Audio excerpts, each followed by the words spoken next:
Hello, hello. Happy Tuesday, December 23rd, 2025. How is everybody today? Jason, Stationary Seeker, thank you for the subscription. 3 months in a row. Thank you. Appreciate it. Everybody we got a lot of talk going on. Yardaleds in YouTube here. Gary Russell, DRZ, hello, Juicy. All right. A little bit of a later start today.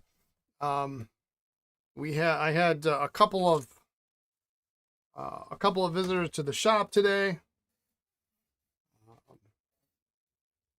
Happy Festivus to those who celebrate. Yeah. Um, Plus, Thursday's my late lunch with Lisa, so I decided that I was just going to push it to 2:15, and here we are. It's 8 seconds to 2:15, so I guess I'm right on time. Gabriel, hello. How are you? All right.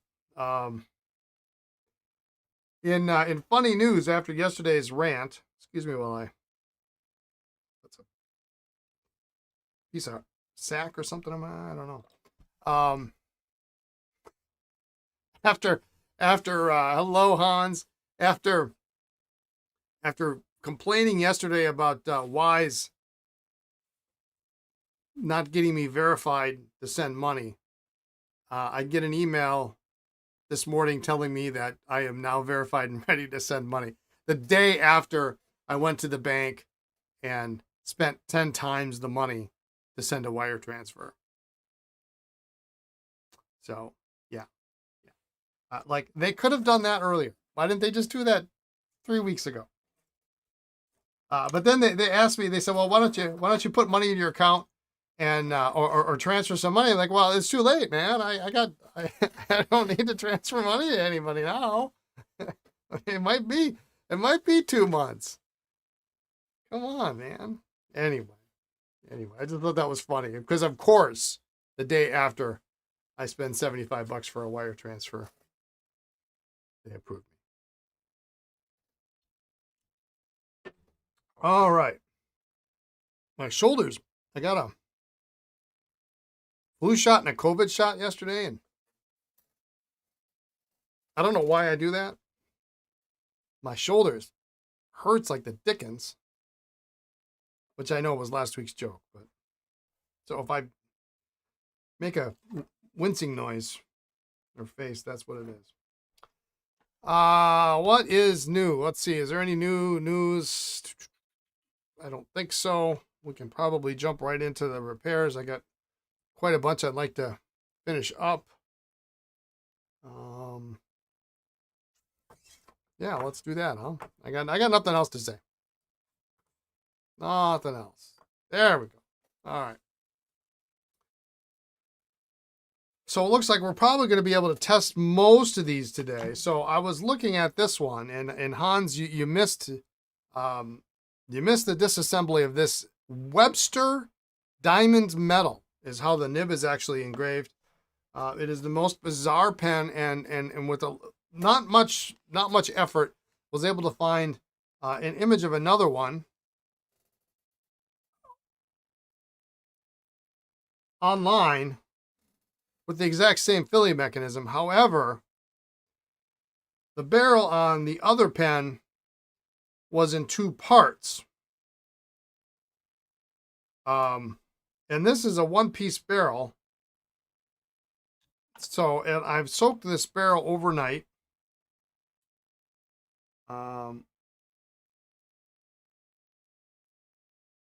just don't know if this is going to come out or what the deal with this is. There was a thread on FPN about this mechanism. And the person that restored his pen said he wasn't able to get, now his had a joint right about there, right where the sack nipple is. He was able to somehow, I can't even fathom this. I can't even fathom. Get the sack on and then thread the filling unit on without ripping off the sack. And I just don't, I don't know how that's humanly possible.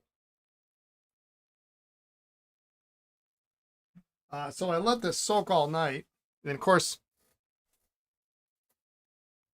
I was having problems sleeping last night, and I'm thinking, oh, I forgot to take that barrel out of the ultrasonic after work. What if it's casein? I know it's not casein, it's cellulite. I'm like, well, what am I going to come back in? What am I going to find when I come back into the shop?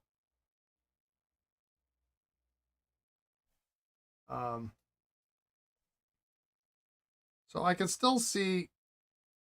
I just don't know how to get this off. I can still see dead sack around the nipple here.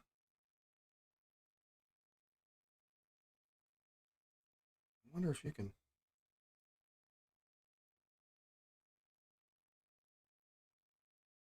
I mean, I just can't imagine. It's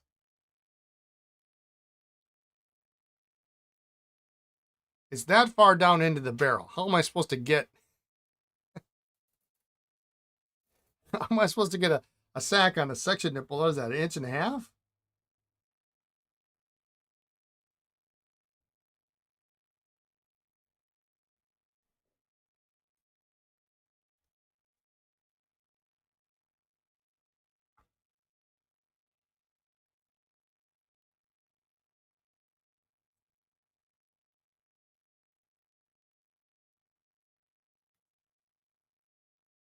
I mean, they had to get in there somehow, right?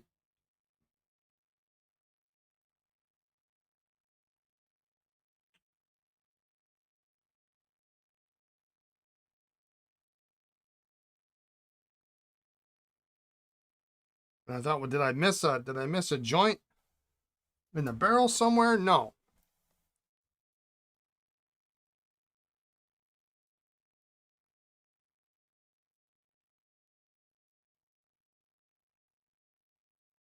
Did something similar to a Conid bulk filler back in the 50s. I mean, this is such a weird.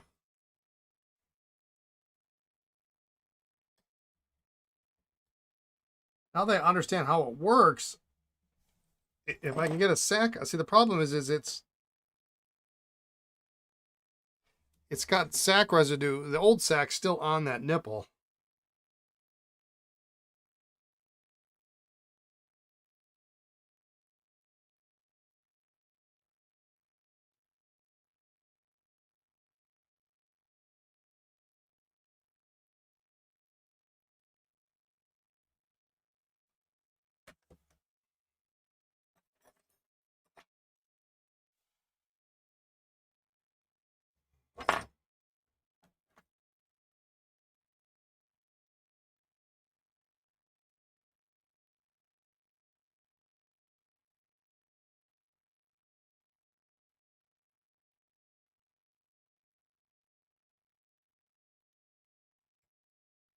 But it's hard to see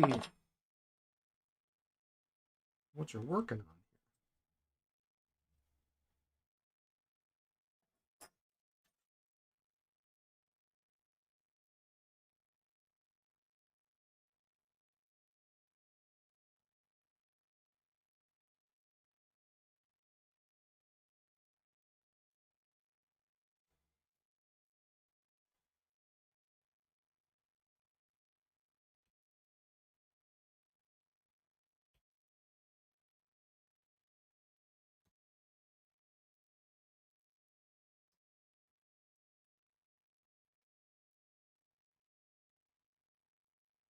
It's like a Pilot P Shiki filler from the 1910s. I can't figure out how to replace the sack. Yeah, it's a third of the way down the barrel.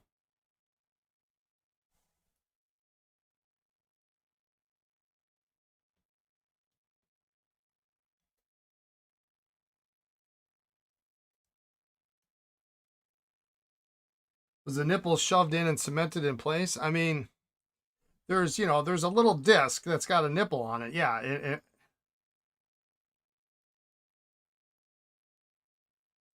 my thinking was, yeah, after the sack was installed, my thinking is maybe there's a channel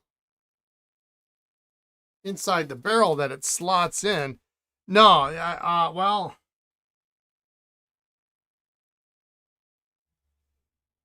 can it be unscrewed? Yeah, that'd be like there's a threaded collar in the barrel that the sack is attached to.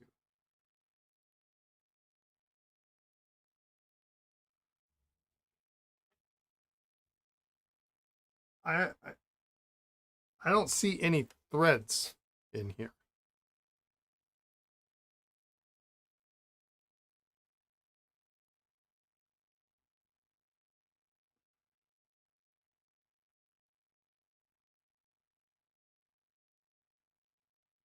It would be like the more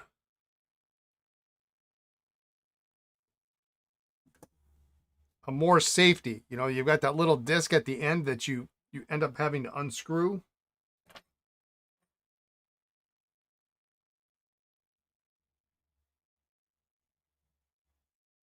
You know, of course, because it's wet, I can't really see. Try to clean this out.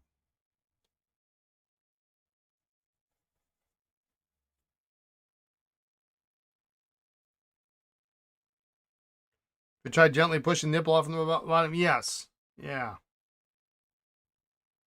I mean, it's got to come out.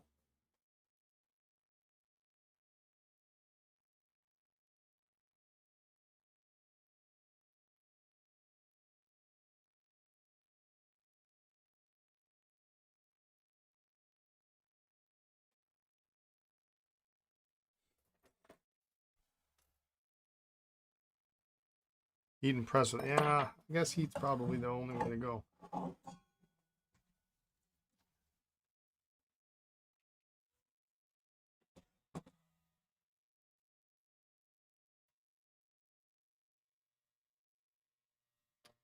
Uh, you know, what would be good would be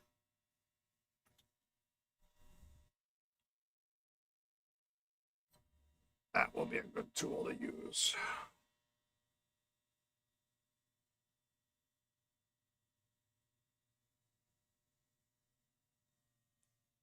You just started working on a shaver feather touch that arrived today. Nice.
Surprisingly, after the basically one post online that talks about this pen, there's nothing else that I could find. Now that was just a cursory 5 minute search, but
Yeah, it doesn't want to move.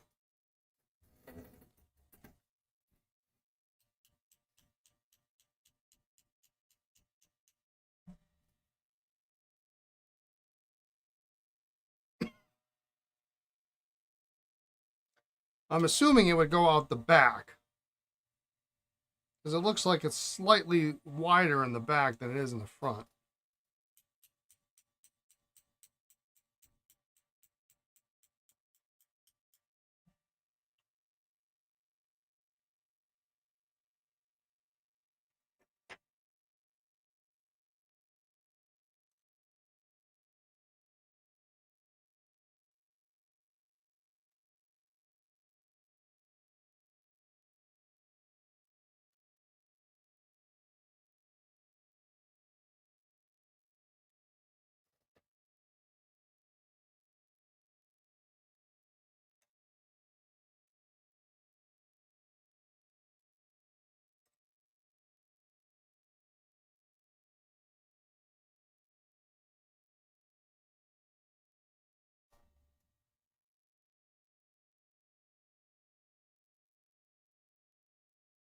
No amount of heat seems to.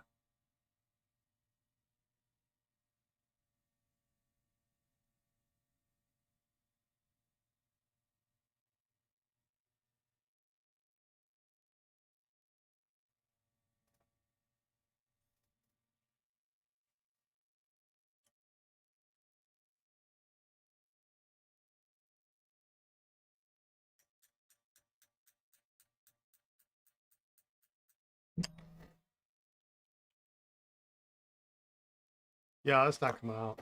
I don't want to hit that too hard. Time to look for the patent. Yeah. It's such a weird pen. Um, it's made further weird, at least to me, the fact that it says Webster and diamond metal on the nib, nothing on the barrel.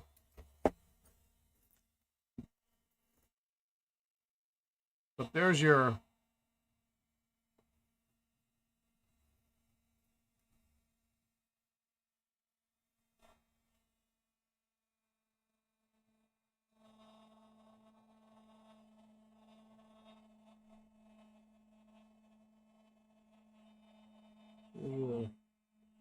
your button and your pressure bar.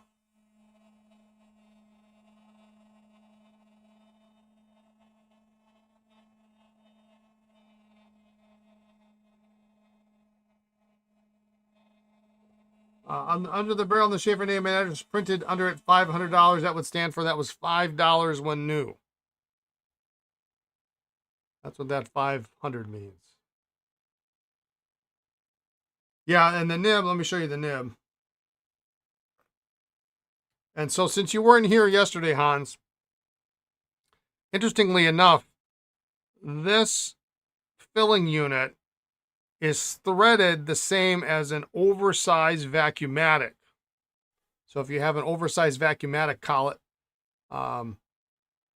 it fits that collet and it comes out with an oversized back wrench.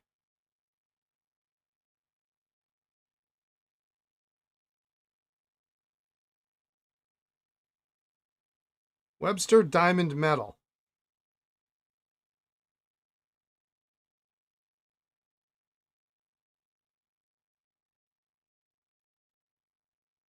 Weird enough that you want one. Yeah, it's different. And it's got this weird. The cap band is plain, but it's got a kind of a funky clip, and then it's got this obnoxiously large. It looks like ebonite too. Jewel on the top.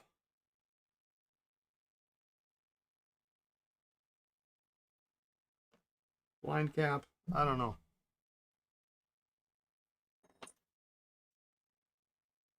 The downside, I mean, it's cool. The downside is it's a client repair. So if I don't repair it, I don't make any money. So, it is what it is. But it's a fun exercise anyway.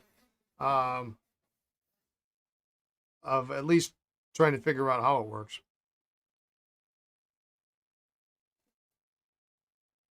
You sent a picture via email and Instagram. Let me look real quick.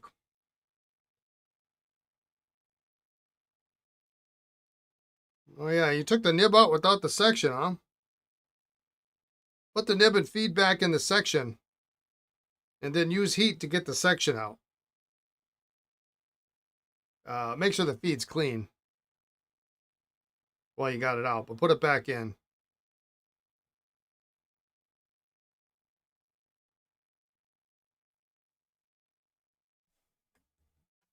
You love an obnoxiously large jewel. Yeah, I know, right? At first I thought, there's no way that's original. If it was yours, I would try to talk you out of it. I'll see what you can find.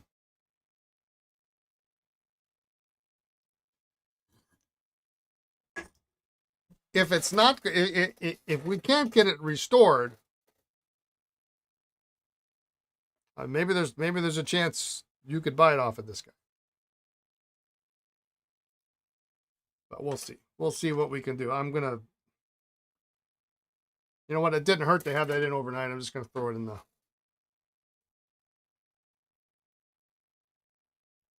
Yeah, if you don't put the nib and feed back in, Russell, you're gonna melt that. You're gonna squash that section. So yeah, put that back in.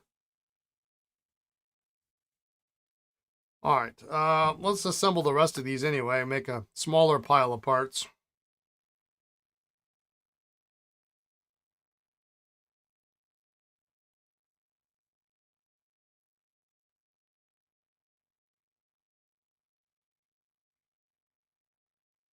Hans, did your brother arrive safely?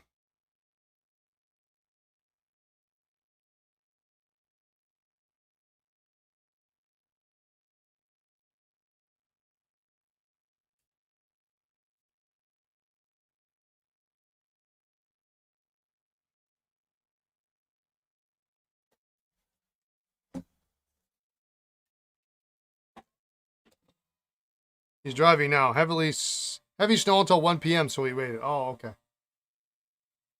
All right, fingers crossed.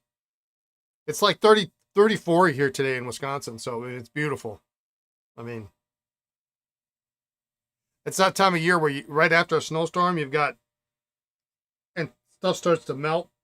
So the snow looks brown and black, and it does look kind of ugly.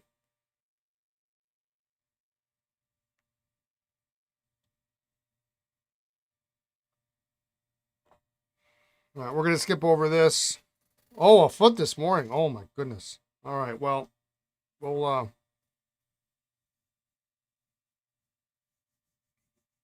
I'm sure he'll make it.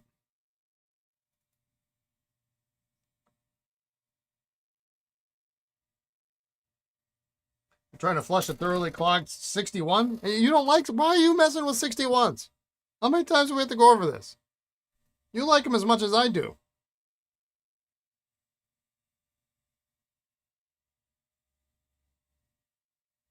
PFM arrived yesterday. You just need to learn to service it, what you're looking forward to. What I would recommend, if you don't know how to do a snorkel first. What color is it, Gary? Because sometimes that nib section doesn't come apart to get to the point holder gasket. And it's really nerve-wracking trying to get that in place. You're a glutton for punishment. Yeah, I hear you.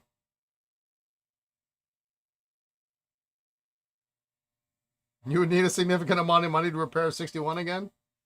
I can send you a bunch.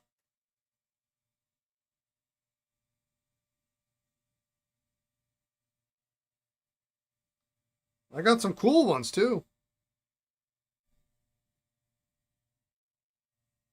Black with a gold cap. Okay. All right.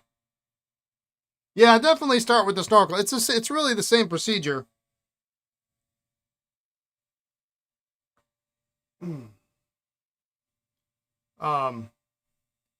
With the added difficulty that you need a special tool. Do you have the tool to get the PFM point section apart? You will not be beaten. All right, I'll send you all mine then.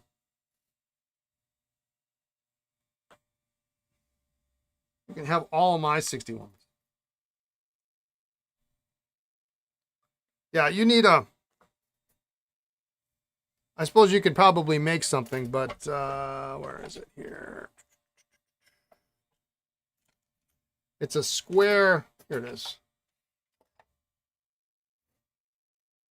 This is a square piece of brass. You get a first edition. Yeah, those are nice, aren't they? Yeah, it's essentially it's a square piece of brass on a handle, just that fits snug in there so that you can turn and unscrew that those threads. This one I got from Stuart Hawkinson. He probably doesn't. I don't think Stuart hasn't made tools in a long time. No, this is Stuart's. I think this is Stuart Hawkinson's tool. I think.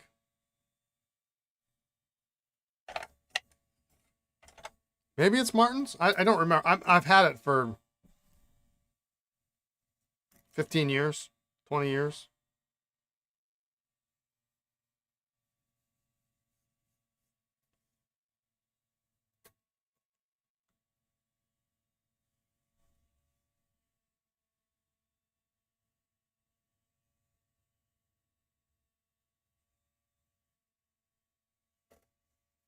Yeah, it is necessary for BFMs.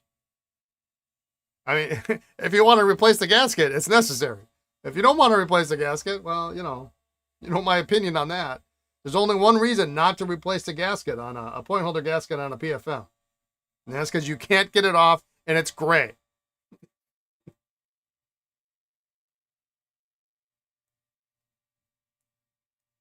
And I have used up all my favors for the next probably 15 years. So I'm not Mariah, happy Tuesday. How are you? Happy Christmas Eve. I am not risking another great PFM.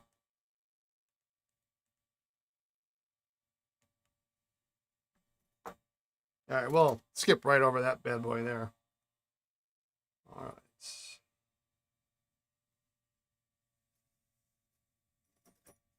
I got to look at this barrel because memory serves. Was this the cracked barrel?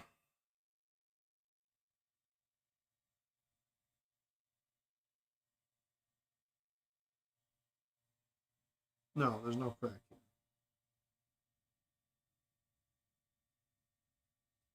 Although I see some translucency to the threads.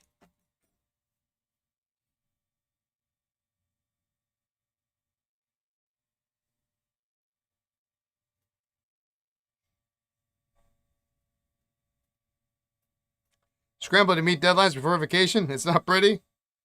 And yet here you are. You'll do it. If anybody I know is going to meet a deadline, it's you. How's my plant doing, by the way? You need the moral support. You got it.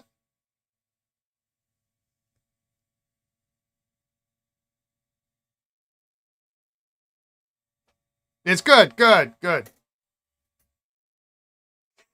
Yeah. Her priority's in the right place. So yeah, Mariah took when we opened our new store on Wisconsin Avenue a couple years back. My mother sent it was very unexpected. My mother sent me this beautiful. What was it? Is it a peace? It was a peace lily, I think is what it was. And she sent it for the grand opening, and we had it. It was this huge thing. Yeah, peace lily. Yeah, and we had it in the store until the very end. But if you have cats, you can't have a peace lily. And it was always a nice reminder of my mom's still alive, but it's a nice reminder of my mother hanging out in the store, and it had grown. Dave was instrumental in seeing that this thing lived. If it had been up to me, it would have been dead 2 weeks later, for sure. But Dave always watered it, and we took care of it. And Mariah finally, I offered it to a number of people, And everybody's like, well, yeah, I got cats or I got pets or I don't need any more plants or whatever. You know, I've got a friend who's deep into plants, but she's got like 5 cats. Like, okay, that's not going to work. And Mariah graciously took it off my hands.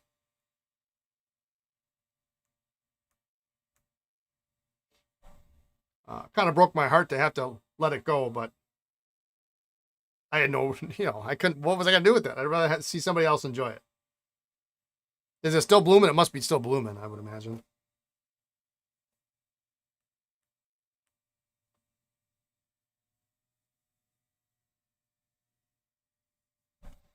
Pen repairs are good for productivity.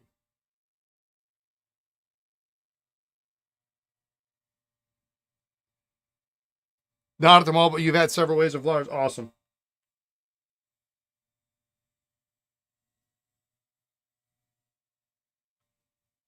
Next time you come to Pen Club, take a picture. I love to see it.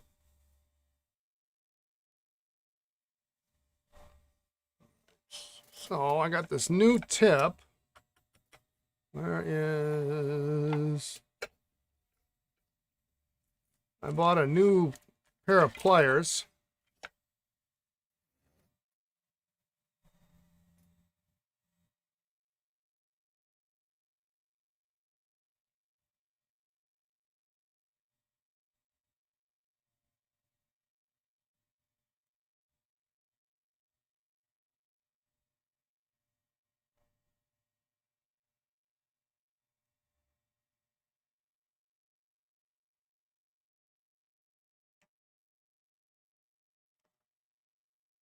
And then a little bend that way.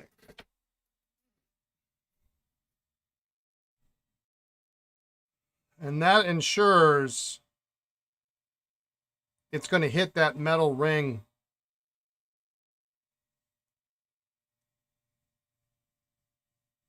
There we go. I can feel it. That was a great tip that Ron Zorn gave me in Ohio. And I had never thought of it. And I'm willing to bet that it is a reason for past button fillers not performing like they should. You shall return in a bit. You're going to try to be useful in the kitchen. Thanks for showing the website. Yeah, I thought you might get a kick out of that.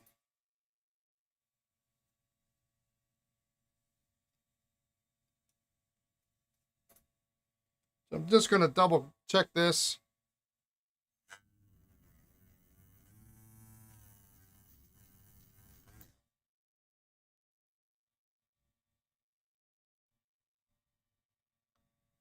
Where would be the best tool to get the tool from PFM? Pen tooling doesn't appear to have one listed, huh?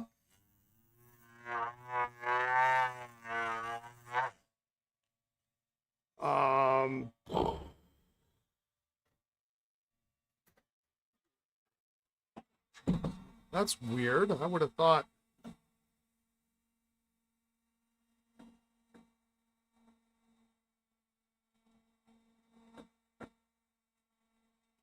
I would have thought for sure he's got one.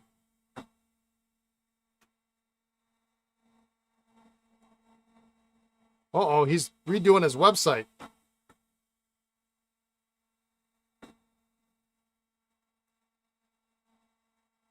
Oh, man.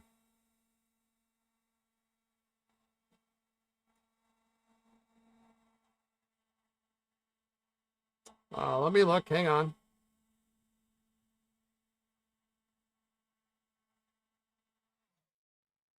Wow.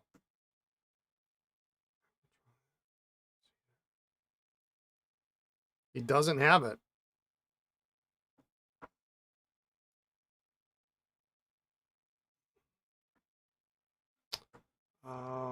Boy, that's weird.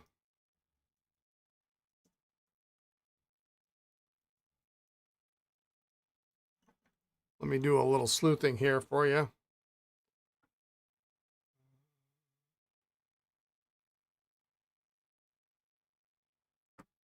Section remover.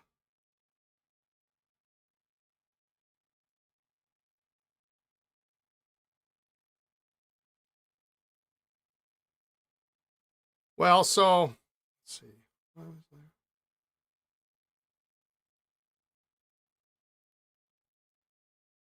Quarter inch. It's a quarter-inch piece of metal with the corners slightly smoothed out. Yeah, that's what it is. But does anybody sell them?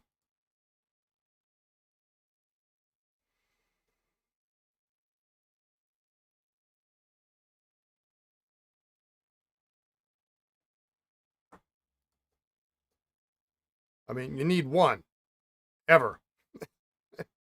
Yeah, quarter-inch brass rod, aluminum will work.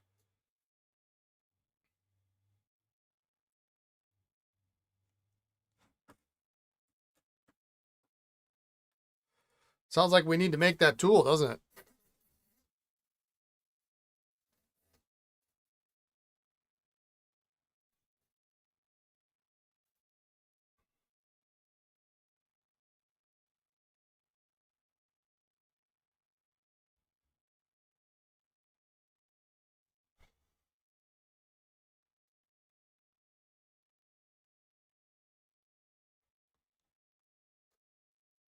Oh, this button just seems. Come on.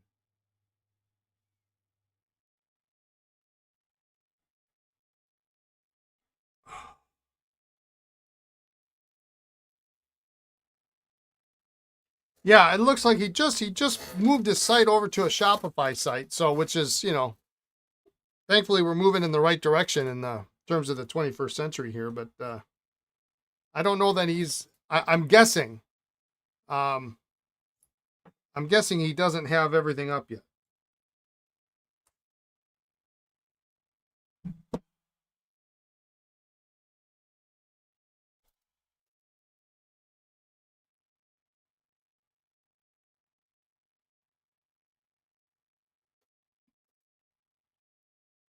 This almost seems like this is too big. Martin may have some. Yeah, so here's try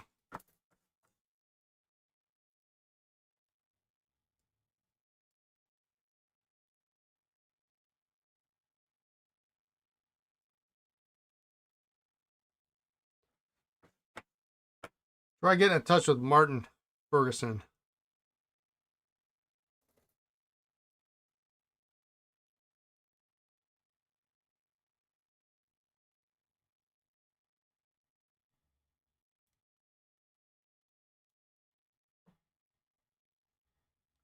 This button is, I think this is too big. There we go. There we go.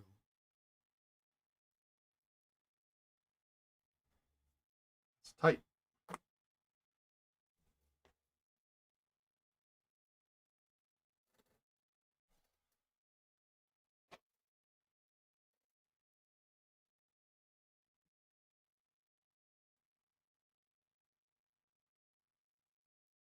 Maybe if I sold a tool like that, I'd sell more point holder gaskets. I checked Pendragons. I didn't see any on their website.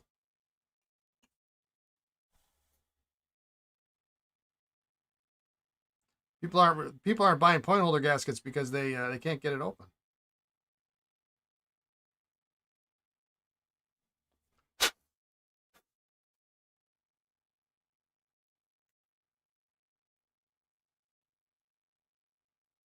All right.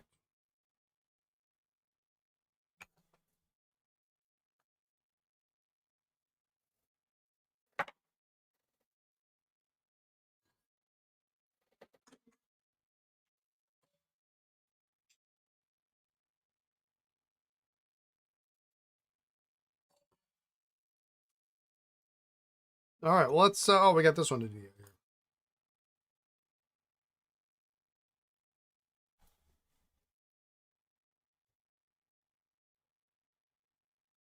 So you always got to check if your sack protector has the one ridge that's different size than the other three, the larger one. He does have the tool listed as order from. Okay, there you go. then my recommendation is to fit that into the section first so you know which way to position your snorkel tube. If they're all the same, it doesn't matter. Now, if you pull, that only applies if you have not moved the snorkel tube. If you've moved the snorkel tube, it doesn't matter anyway. Spicy, how are you? Long time no see.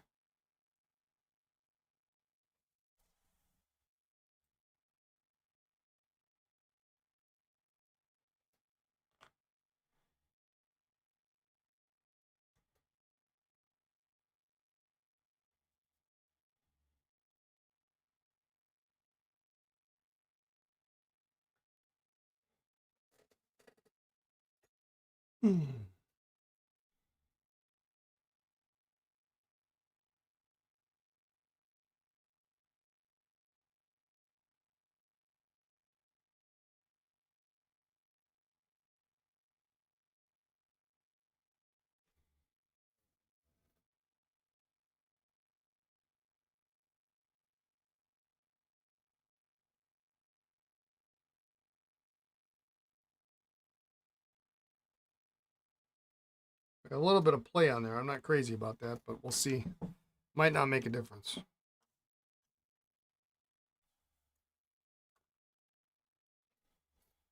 You're without a phone for a few days?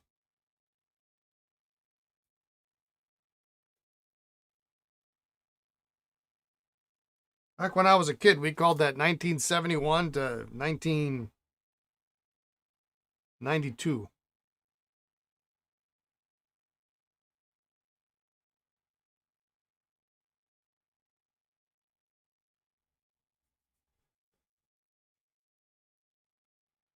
Probably later than that. I don't think I actually had a cell phone until 90 99. You can 100% stay without a phone. It wasn't the end of the world for you. Yeah. Good.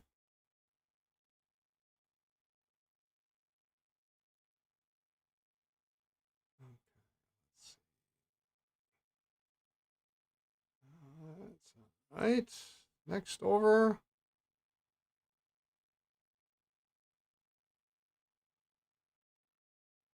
Well, the end of that tube's a little wonky. Let's see if we can straighten that out.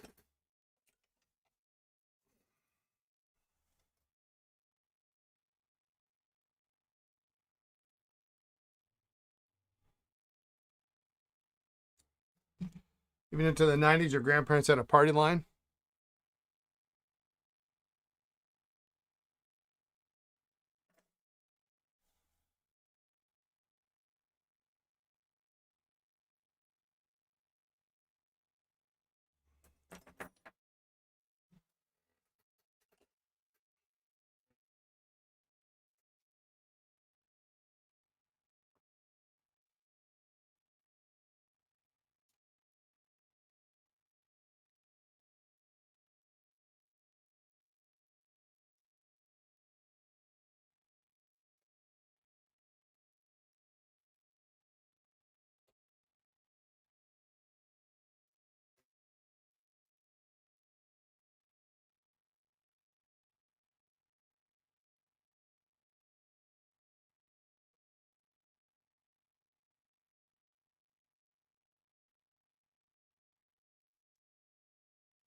It's just a little bit.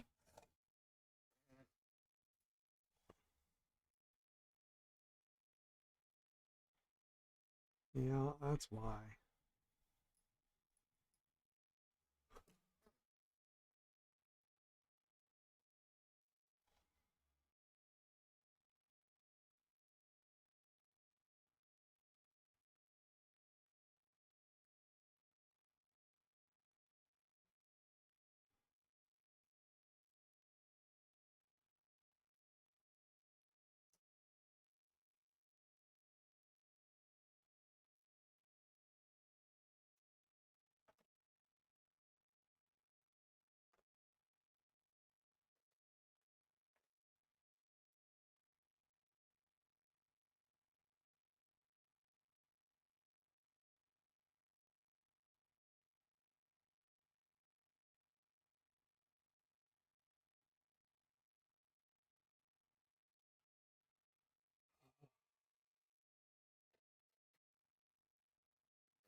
It's a little loose.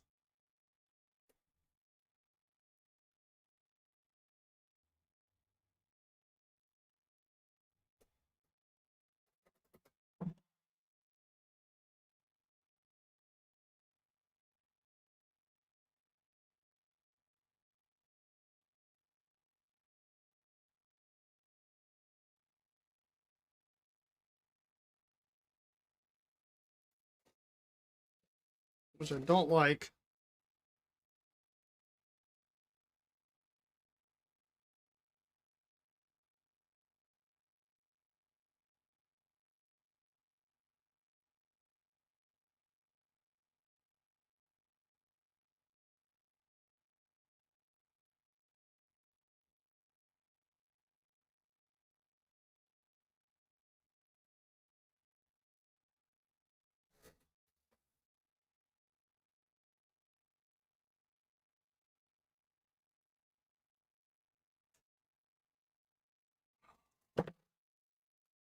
I don't know what I'm going to do. I'm going to try something different. I'm going to heat this up and see if it swells up a little bit.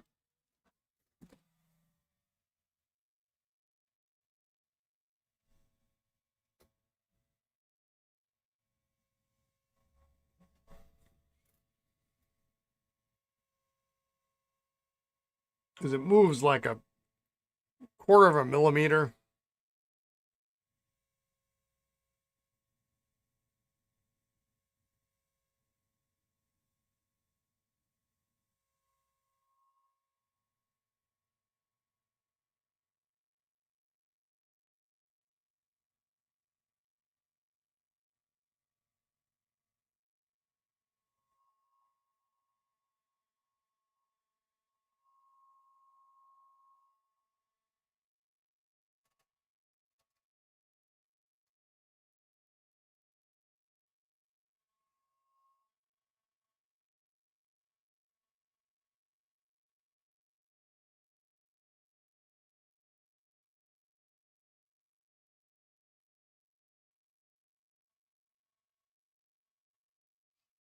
Oh, came out.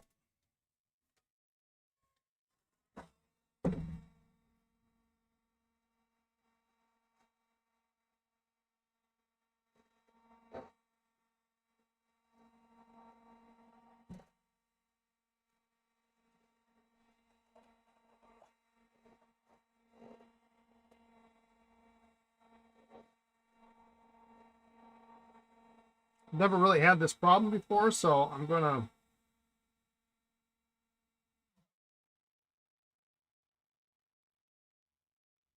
just build it up a little bit with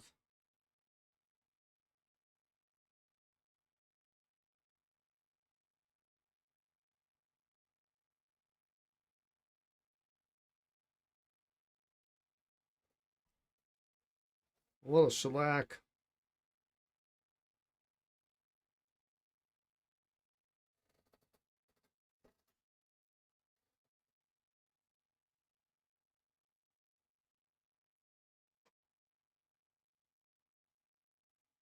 Down all the way, and we're going to let that sit. That might be enough just to keep it. I mean, it's not terrible, but it doesn't retract as far as I want it to because the pressure on the point holder gasket keeps it pulled out instead of that last little quarter of a millimeter or whatever it is.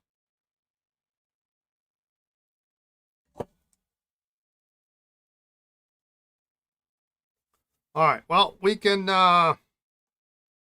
test the rest of these, though. Let's do that, huh?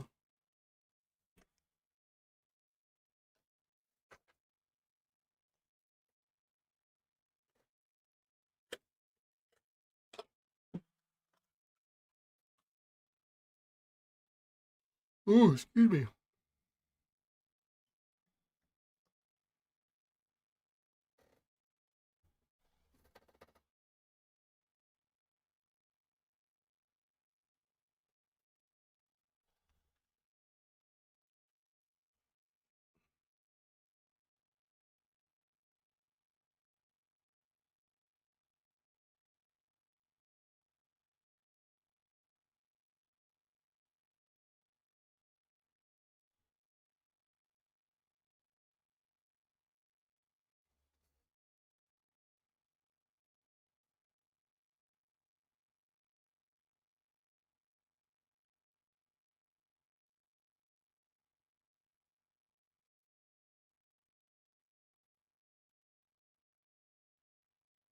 So it's got a little bit of a battered end, so this doesn't fit on quite as nicely as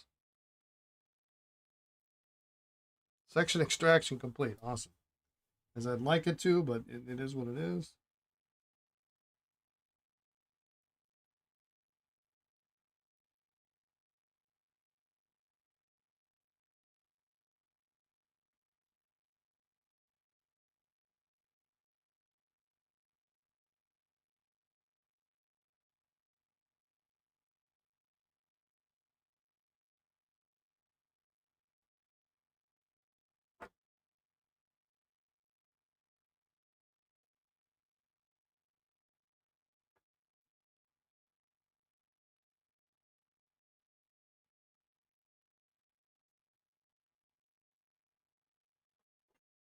We've got really small hands. This will be all right. It's a little bit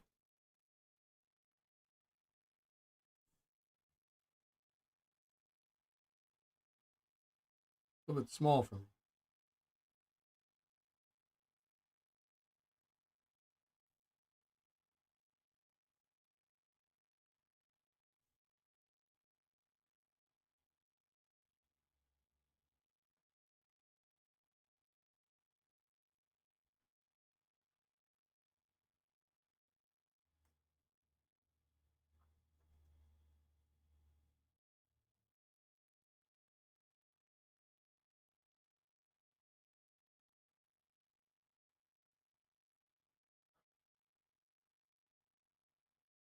It's semi-flex, but it's fairly firm.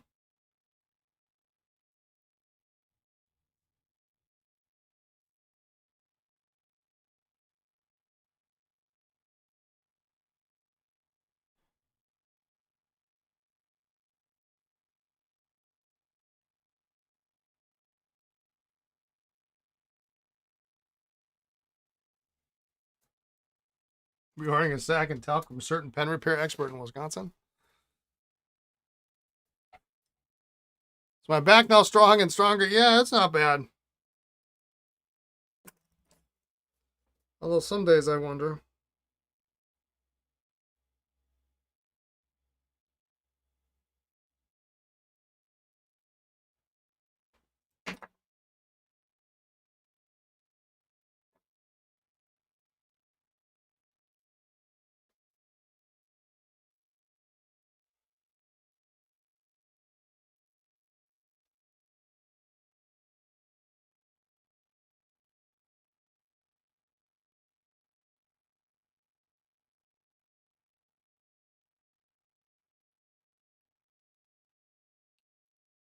Now just my shoulders that are giving me grief.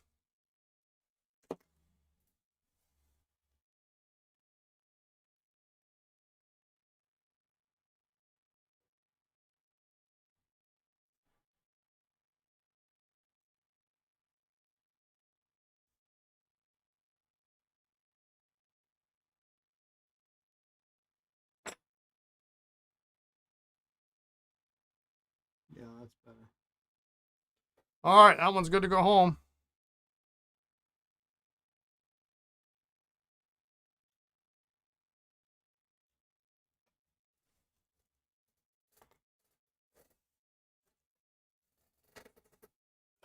Close enough for government work, as they say.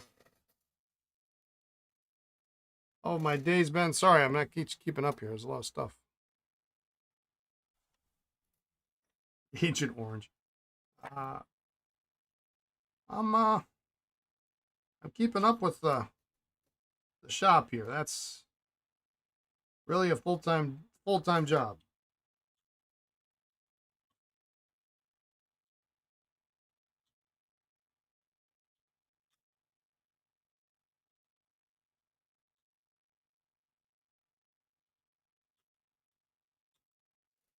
Actually, I'm a little behind from last week since I had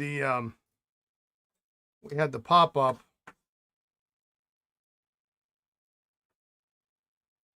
I've got ink samples to do, and I got some organizing to do.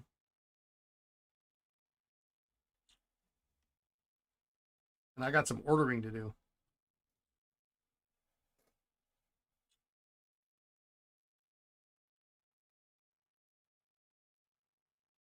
Yeah, I'll get there.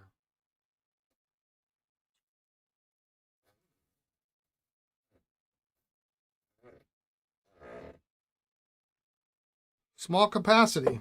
Small capacity in that guy.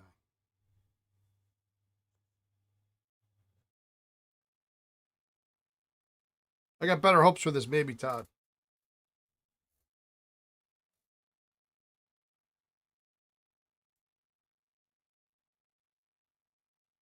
It had a bigger.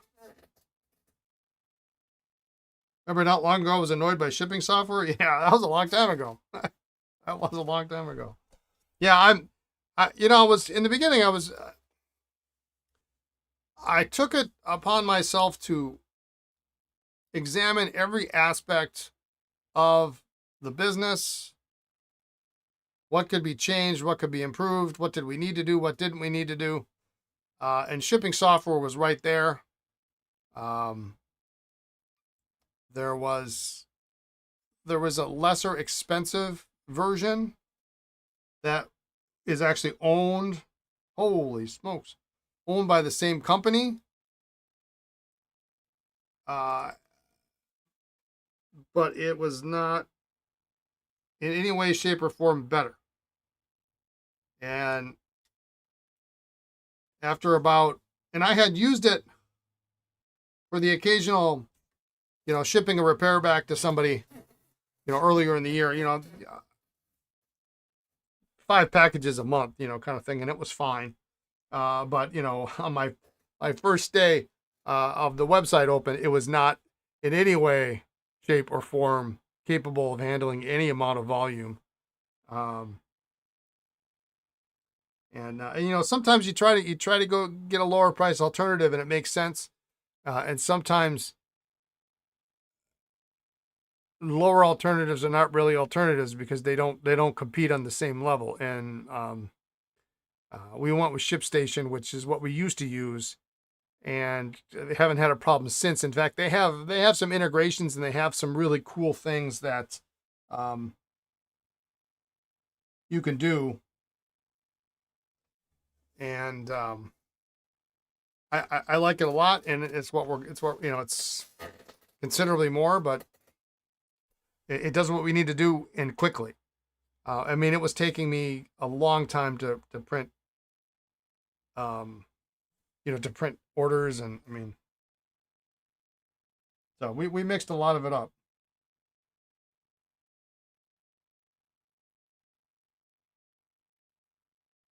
Boy, this is nice.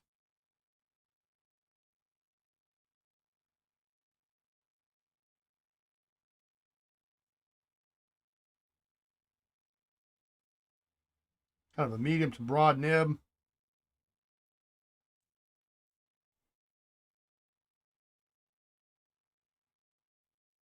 Wet writer.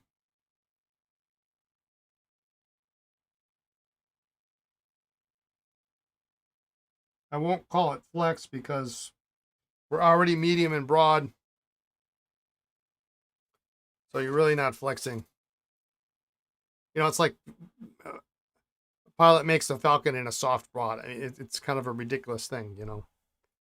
For big business, it's a non-issue, but small business, you sure feel the squeeze. Yeah, I mean, and there's a couple of things that we used to use that I considered a luxury, and I've not, software application is $250 a month. I mean, it's not a lot in the grand scheme of things, but that's a number of pens I got to sell just to pay for that application every month. I'm getting to the point where there's another app that I used to use for ordering that it will save me time instead of having to go and look up what I'm missing from a certain vendor or what I need to order or things like that. I can just pull it up and it will tell me what to order. Merry Christmas, y'all, for that. All right, Juicy. Take care. Can you write off tax? Oh yeah, it's all business expense. Yeah. Yeah, and so I mean, it's been okay so far because we're really kind of doing a slow roll, and that's how I want it to be. For now, so I can I can see what's selling and what's not. But this other application tells me, gives me built-in forecasting and tells me how many I should order based on previous sales. But they changed their business model, and they used to be on a SKU basis. So the number of SKUs you had in your system was how much you paid, and then they went to a two-tiered model. And when you call them up, because a lot of these companies they don't put their prices in the website because they want to get the sale call.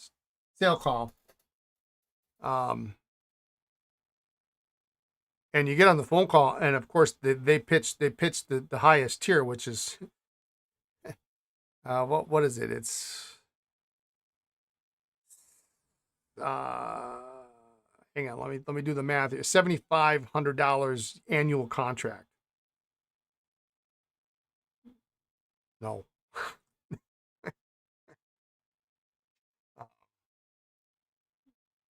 And then later on they tell you, oh well, we can, if you're under $500,000 a year, we can do the the tier 1 plan, and it's $250 a month.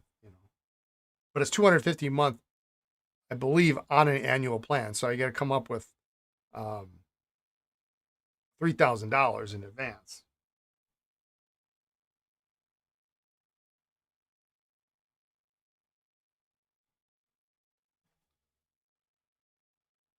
All right, so that part works.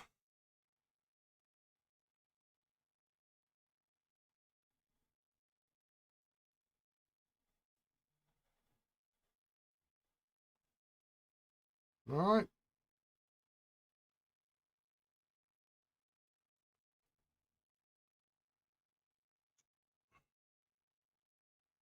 So, but we're getting to the point where that might be necessary.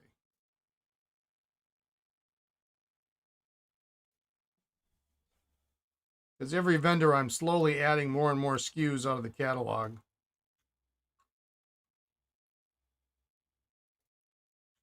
I'm really pretty close to every SKU in the TWSBI catalog now. Close. I'm not there, but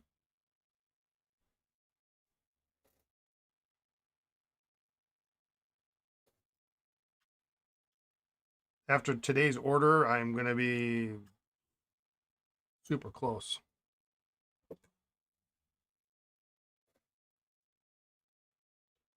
We'll spin these out in a bit.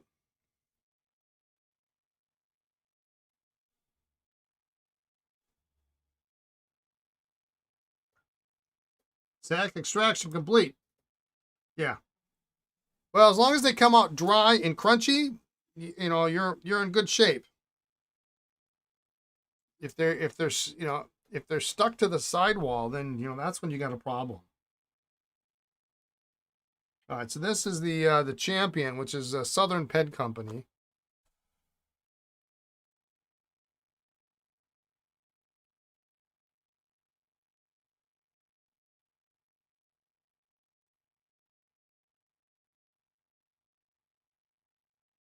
I don't know. You wouldn't call it marble, but it's green, marble-ish.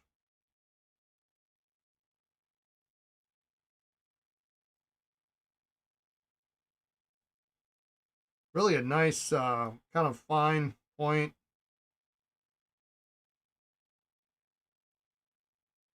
Gold-plated steel nib.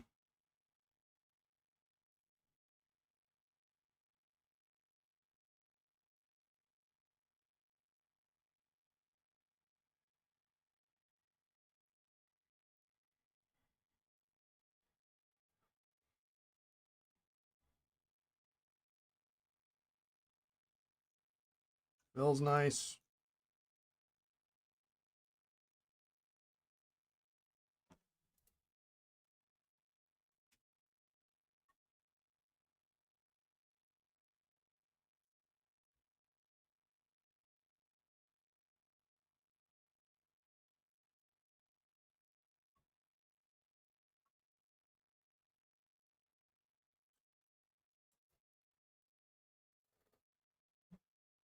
we're going to look at this pencil mechanism here.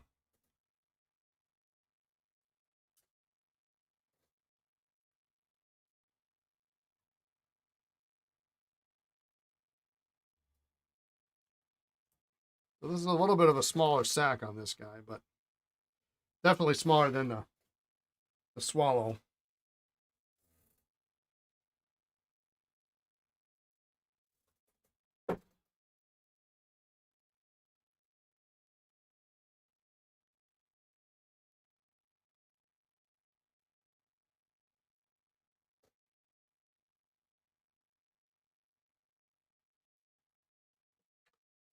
Let me grab some lead. I think I got some lead on here.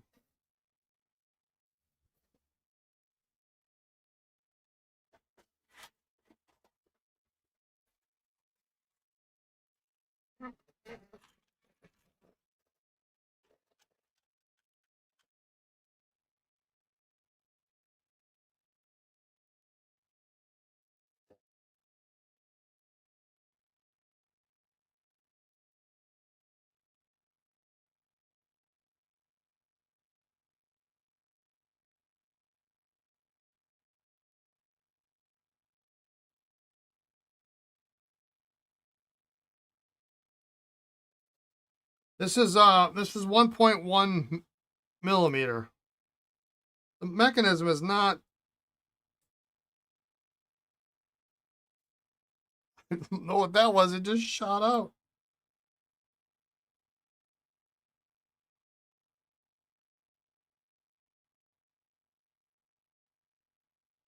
It is not engaging.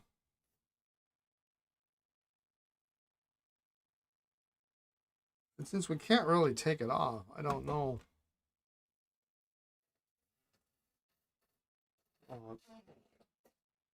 Oh, believe it or not, I can see the lead. Hang on. Oh, no. Yeah. No way I'm finding that piece of lead on the floor. I've got like a blue and red carpet.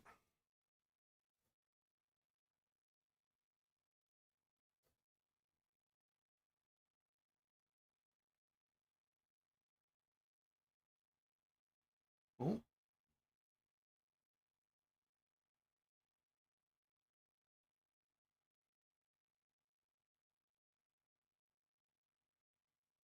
Well, first things first, let's put the cap on so we don't.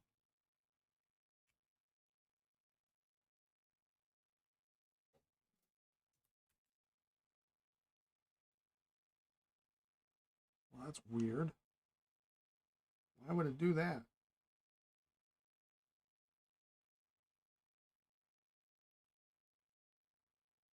Well, the pen writes great, I tell you that, but this pencil is.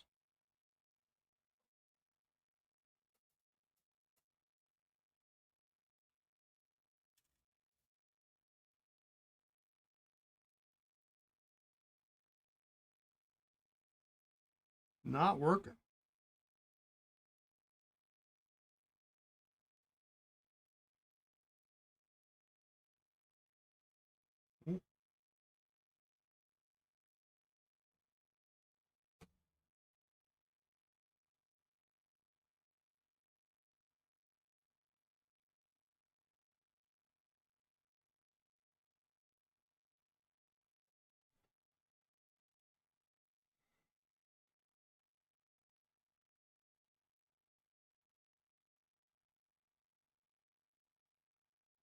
You need to head off. The cycling mates are here to pick you up. Have a Merry Christmas. Yeah.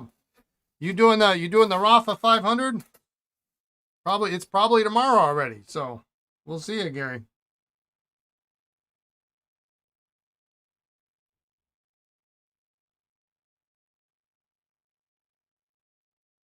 All right, so there's something wrong with this pencil, and I really don't. I don't know what to tell you on that.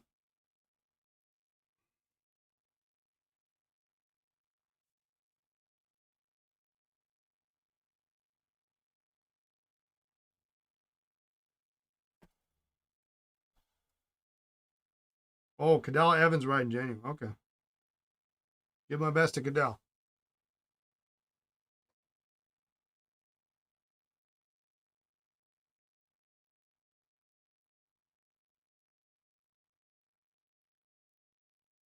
It will come to a full stop here. My opinion on Pelican Vintage? Yes. Get one.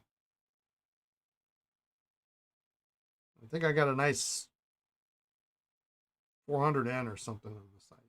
But it should stop turning this clockwise. I come to a full stop eventually, but I don't see the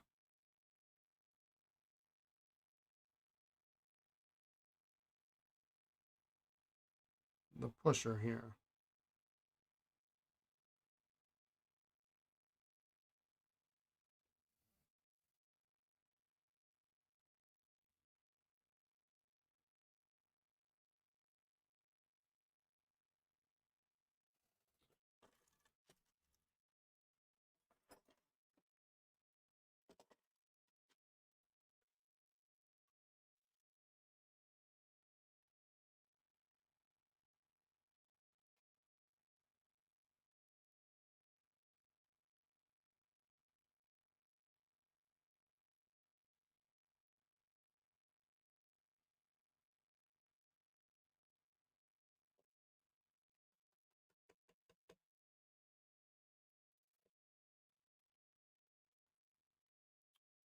All right, what can we do with this?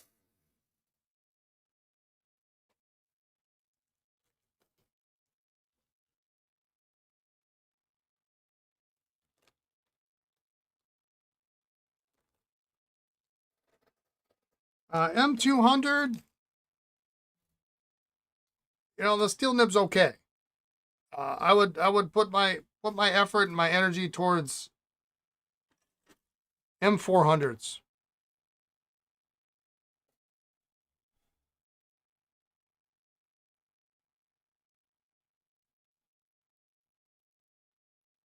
The gold nib Pelicans are better than the 200s.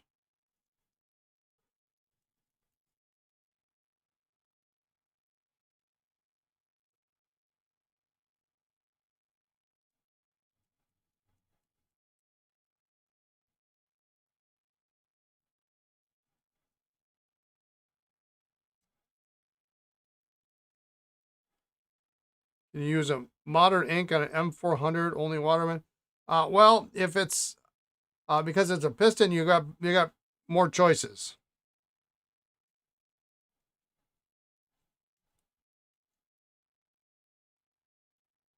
Pilot, you probably could use Pilot.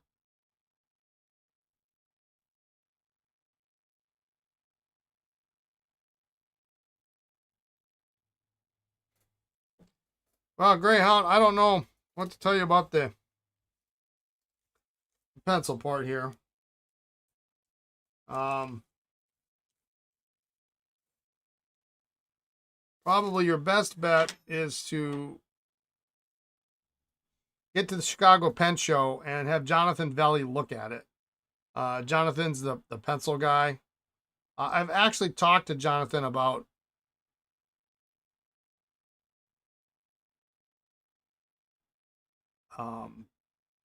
paying him to put together a training program for myself and a friend to learn how to fix stuff like this. But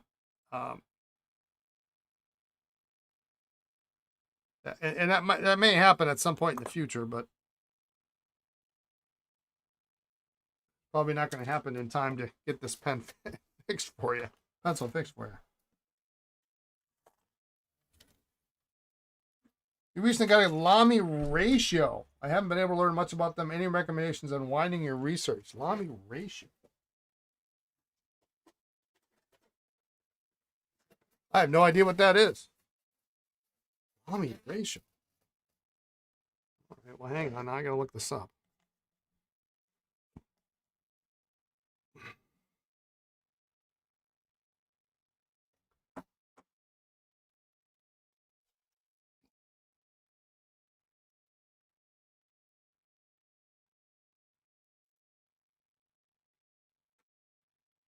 (1960s to the 70s, huh? Semi-hooded piston.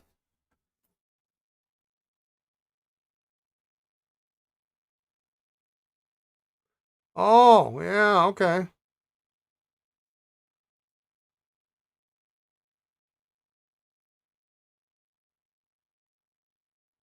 Kind of a precursor to 2000, huh? Little ink windows on it.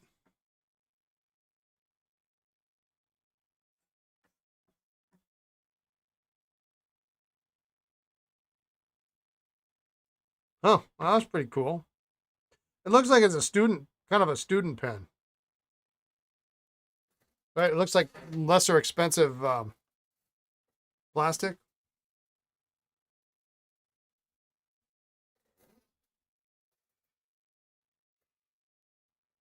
All right. Yeah, I don't know who the vintage experts are for the Lamy, other than Bob Nurin, of course, um, who is a Lamy's service center. Nurin.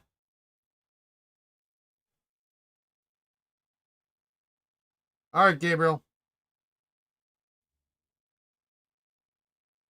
Catch you later.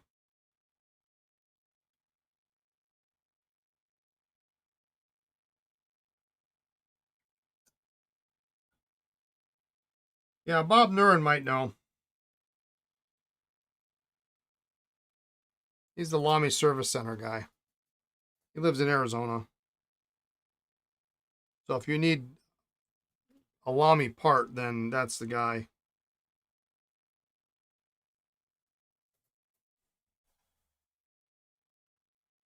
to talk to.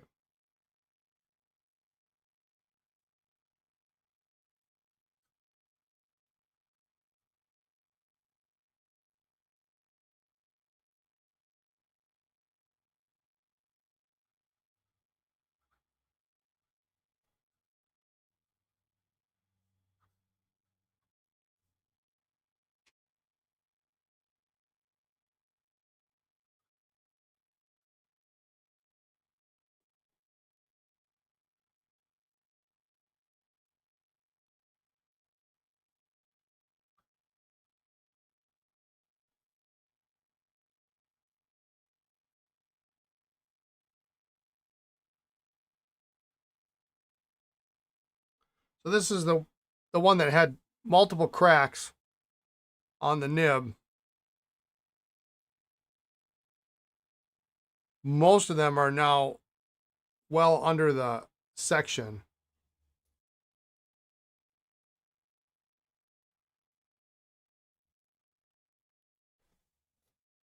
So it should be okay as long as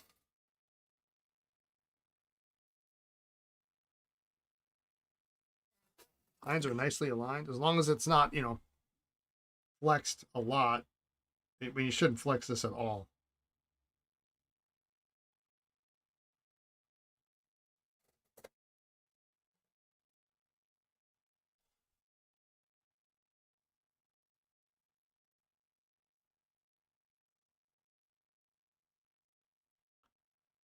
Oh, Greyhound, I'm sorry. Jonathan Velli. Jonathan Velli. I'm sorry. Sometimes there's a little lag between what I'm saying and when you type. John Velli, he's the guy who runs the Leadheads pencil blog. Veley.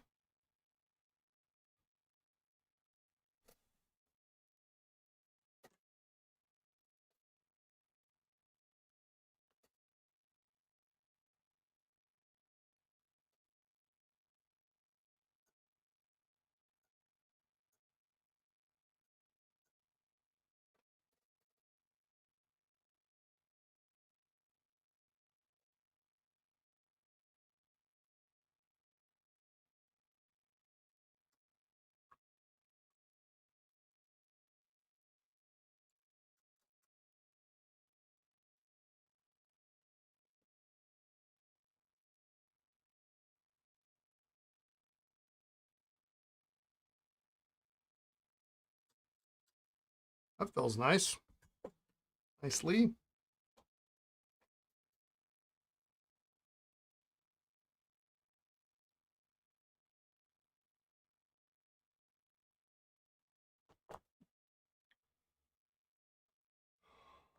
All right, last but not least, at least for today on this group of pens.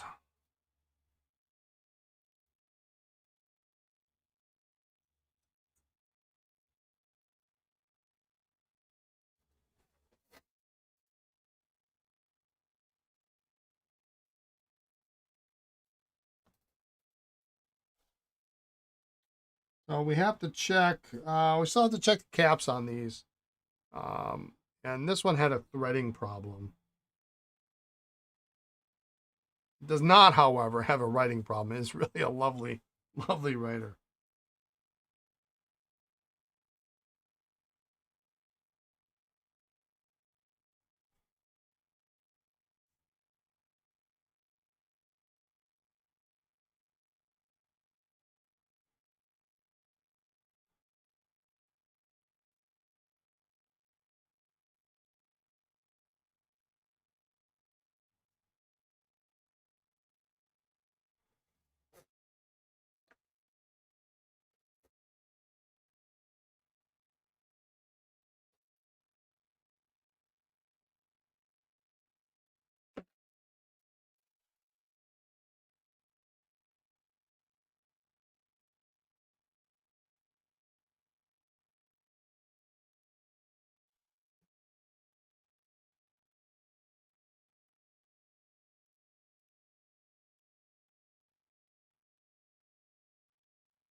I think there's a low-hanging thread there that's stripped. There's really nothing you can do about it.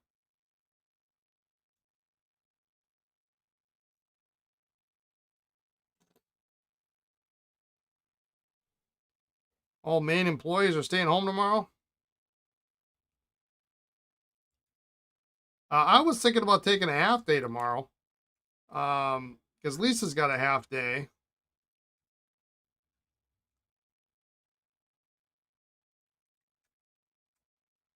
And for the cycling fans amongst us, tomorrow starts the Rafa Festa 500, which is a challenge I did last year. It is not for the faint of heart. The challenge is to ride 500 miles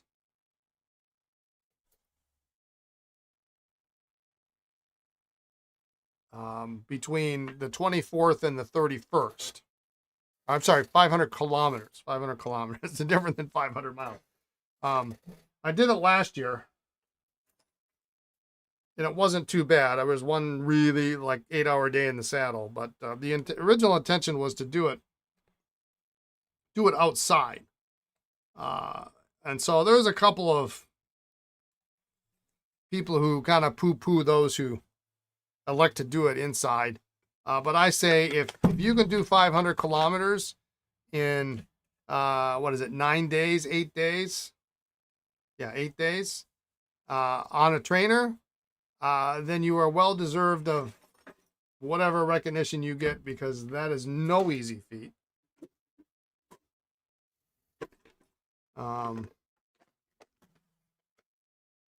lot of hours in the saddle. I think it's like 30, you could do 36 miles a day if you want to do imperial measurements here.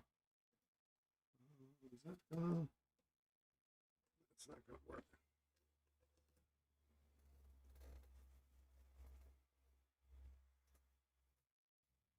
But, normally that would be my average would be my longer ride on the weekend in 36, 40 miles. But to do it every day for 8 days is something altogether different. You're taking notes on one of the safaris you got? Yeah, I'm sorry. I just don't, I think you'll like the nib. The nib is really nice. I mean, for what it is, and what I mean by that is it's not a top tier, first tier pen. But the nib writes quite unexpectedly very nice. I did not expect it to write that well.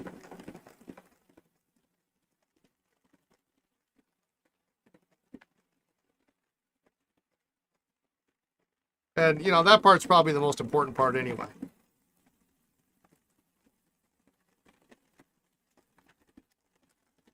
I mean, I would think so. Otherwise, you would just be using the pencil. And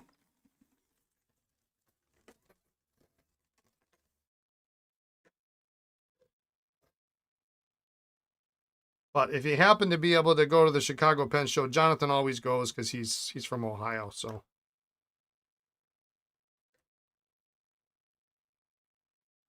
there's not a lot of guys that work on pencils. He would probably, I don't know that if he takes work in, but I've always brought pencils to him and then he just kind of fixes them on the spot.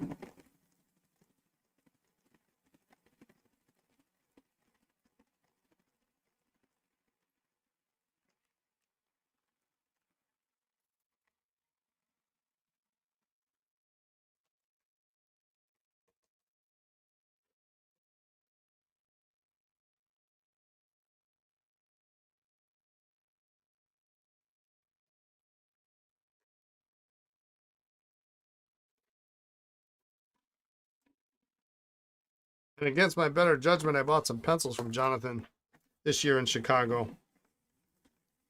And as it turned out, there was one or two in there there was one in there that was ridiculously hard to find. Not in perfect condition, but it was a bag of Esterbrook pencils, and one was just, I couldn't believe it. You just don't find them ever. I mean, you have to really look, and you have to know what you're looking for to find these particular pencils. And there was one in this bag. So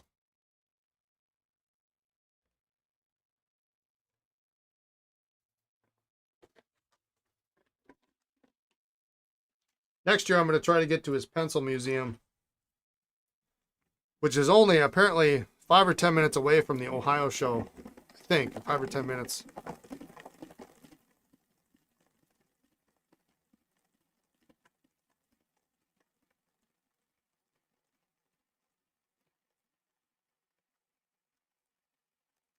He's got a number of books as well. I think I've bought a couple of them. I know I've got the Field Guide to Sheaffer pencils. I just picked that up. I think that was this year I got that. He's got a couple other ones. I buy them. I'm not, again, I'm not into pencils, so. But every once in a while I buy one just because. Why not? All right, so those are good. Tomorrow we'll deal with this snorkel and see maybe that we'll go back together. And then we've got this guy yet. Let's just take a look at this barrel. You plan on going? Okay.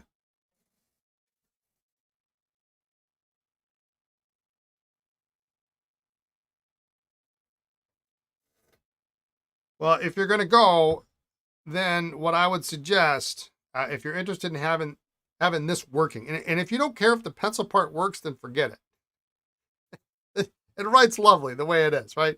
When I write nice, this is like no joke, right? If I write nice, it writes nice, you know. If you want it to work,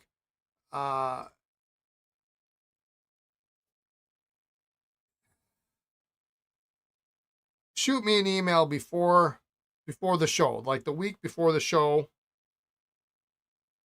and remind me, and I can help you find Jonathan, because you might not ever find him. I mean, you might. He'll be the only guy with a table full of pencil books and a bunch of pencils and stuff. But if you don't know what to look for, you might spend all day looking for him when you should be looking at other stuff. So I'd be happy to meet you, you know, in the lobby or whatever, and we can go find him, and then you can talk. I can make the introduction. You guys can talk and do what you want to do. So if you want to do that, make yourself a note to email me the week of the show, because I certainly will not remember. And not because you're not noteworthy, it's just I won't remember. Yeah, this isn't coming out.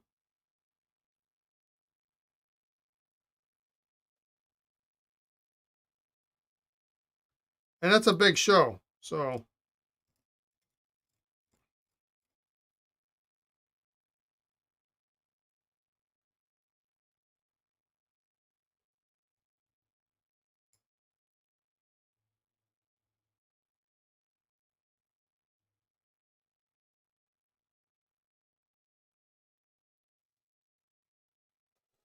I don't know how much more I'm going to mess with this because it just um, there does seem to be these little notches in this nipple, and I wonder if those are what you use to. Wonder if there was a tool to go in there to help unscrew it. I don't see them on this side.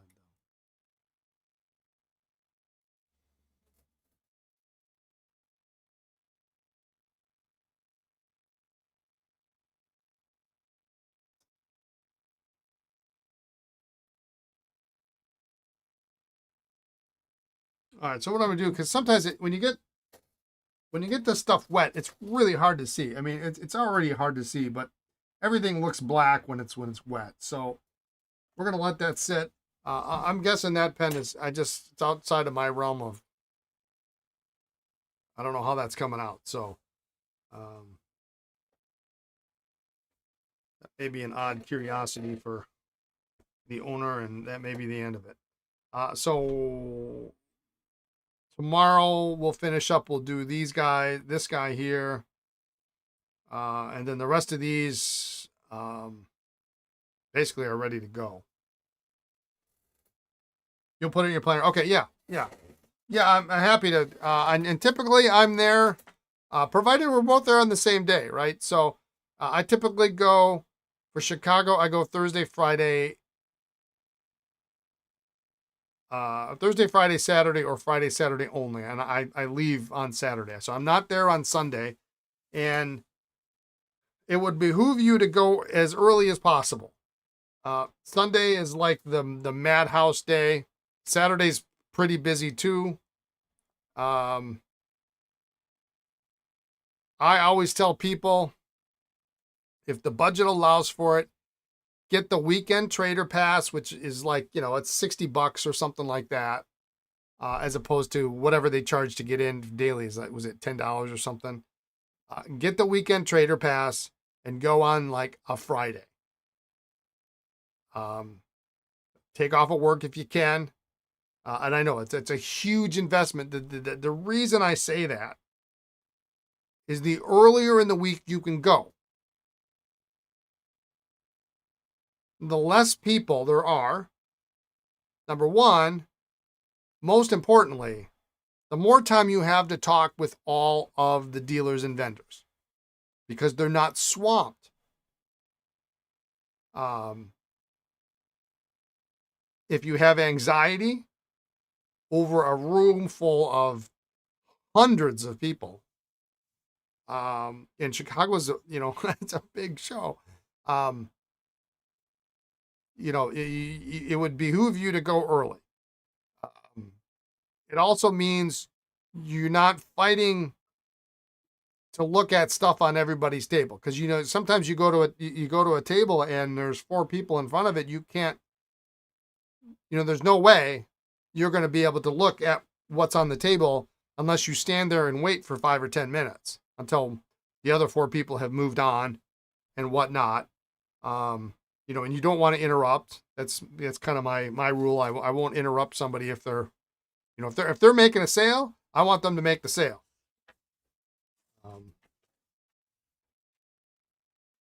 So I stand and, and if it takes me too long, then I don't look at that table, and I might miss something that's cool that's on that table. I got to look at these caps actually. Look at the caps here. So if you can swing it, pay the extra money to get in early. I mean, I know I'm asking a lot, but it's definitely the way to go. Now, if you're there to find ultra rare pieces and get first crack at some stuff, the early days are where it's at. You know, and I realize that's not your reasoning for being there. But for some people it is, you know, because especially with vintage, some of the really big deals go down Wednesday night before the show even starts, you know. Thursday night, you know, over dinner and drinks. So yeah, there's some ink in this cap. We gotta touch these caps up here. You know, and that's when all the appointments are made. You know, a couple years ago, I had a large collection I was trying to get rid of. I made all my appointments for Thursday. I had them booked. I'm going to see X, Y, and Z. You know, you don't set times or anything, but you know when people are coming in,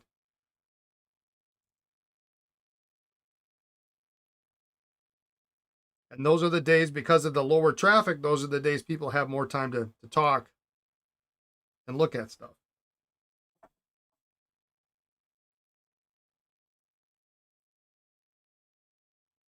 Hans, you're back. How's the kitchen coming out?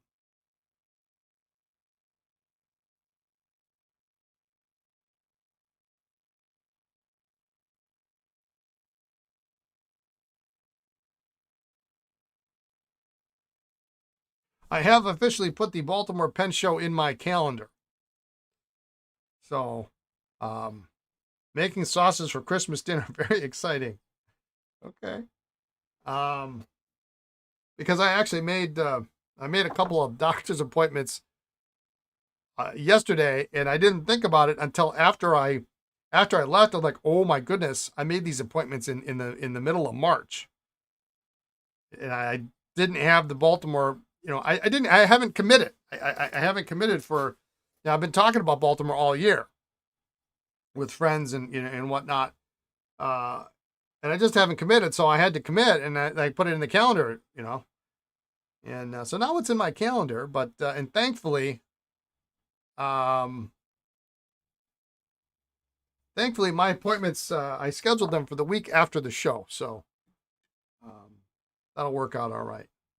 You'll be there. It's very likely your brother will come too. Yeah, when I was stealthily going around you, that's what he told me.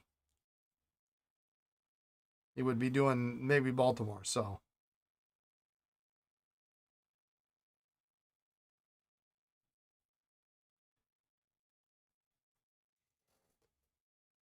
I need to like come to Baltimore like a week in advance just so I can have dinner with all my friends, because I just there's not enough days.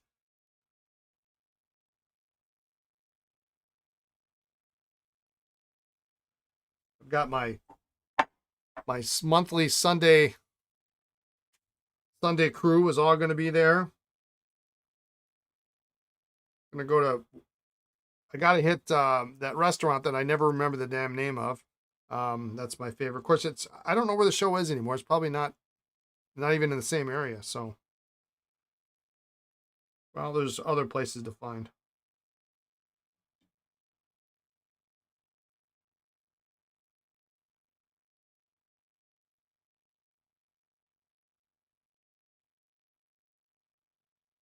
Hans, if your brother comes, we're gonna get him a desk set. Maybe he needs a flintlock. You should have got him the flintlock desk set.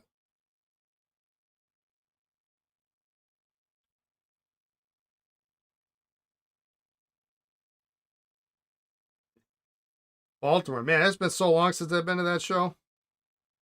I think the last time I was there was a whiteout. Oh no, that was Philly. I'm thinking of Philly, not Baltimore. Boy, I don't remember.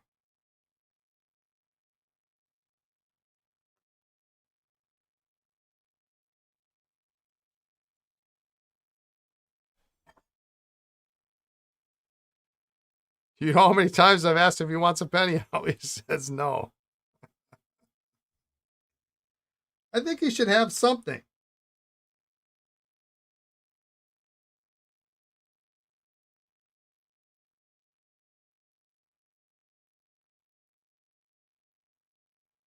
I mean, if nothing else, maybe like a, I don't know, a Twisby or something. Something simple.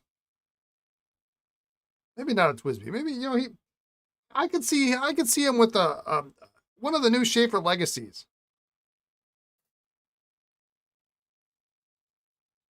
I hand him I hand him my sell and trade binder and tell him to take something. He hands it back and says he has enough. That is a man with restraint. If he wasn't essentially family, I don't know if we could be friends. Yeah, I can see him with a legacy or something. I pulled out a nice Legacy 2 today. I found from one of my recent collections. Nice broad nib on it, black two-tone cap. It's got the touchdown filler, but I don't have the. I probably have one of those converters around here somewhere, but they never worked very well.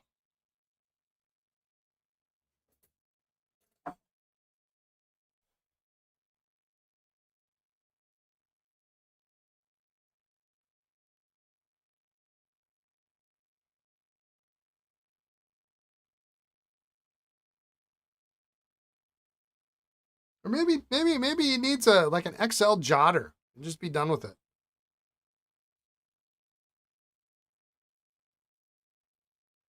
Nice gel refill.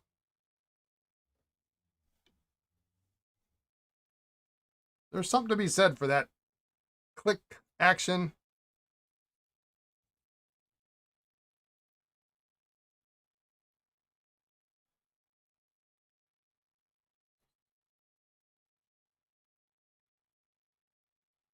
He has his collection of action points would make many envious. He has some really nice pens with custom grinds to his taste. Wow.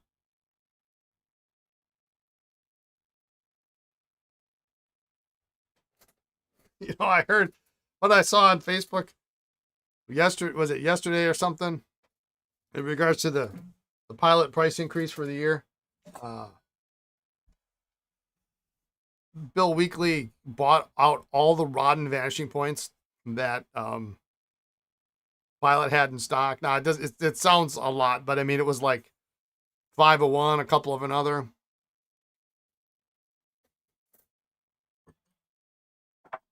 70th anniversary models out, or yeah.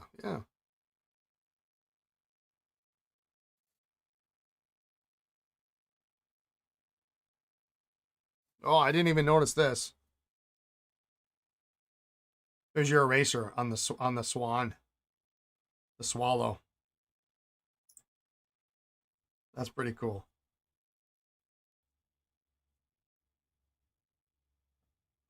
That kind of lines up nice. I didn't even notice it. I was like, what?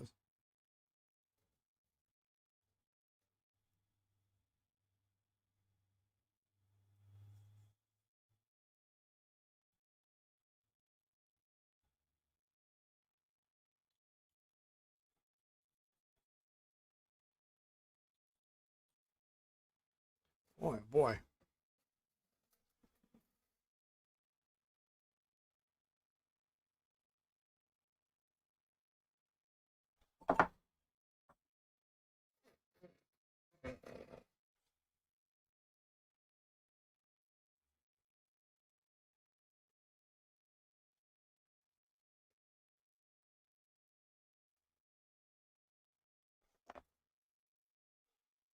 All right, let's get this one done. Hopefully this is, ooh, okay. How to figure out the exact model shape you're working on? I think it's a Craftsman. Craftsman balance.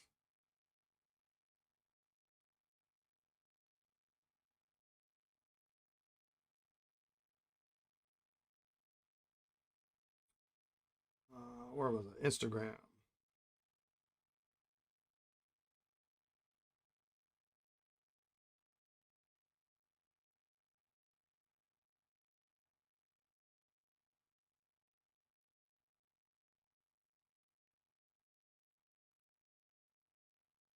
Oh, no, I can't find it. Where the heck did it go?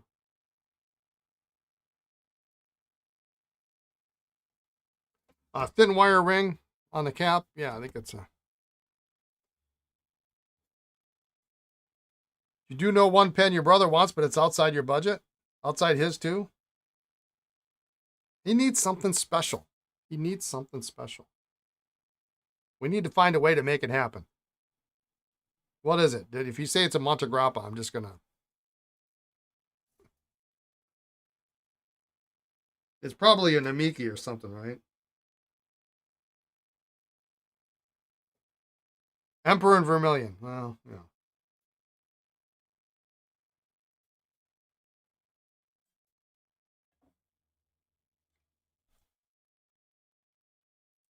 He loves yours? Yeah. Well, I mean, you could be nice and you could give him yours. I wonder what those are going to go up in price too.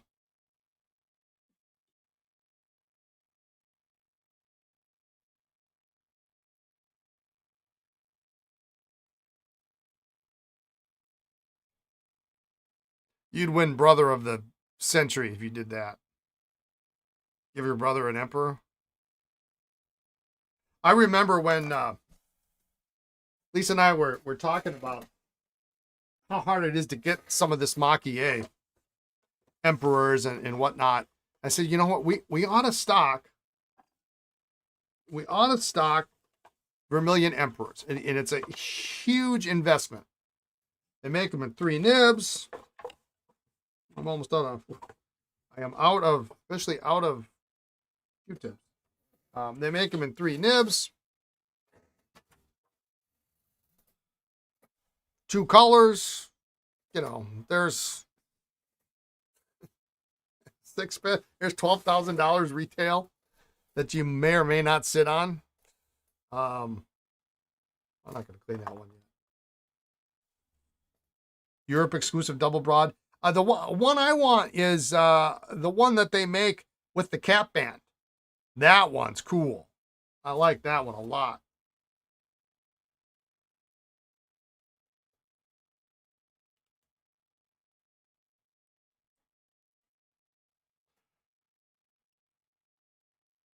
But we said, well, we can order this stuff, and it's not going to get here for...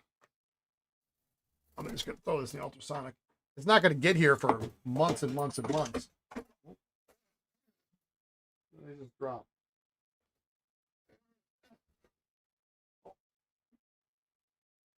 And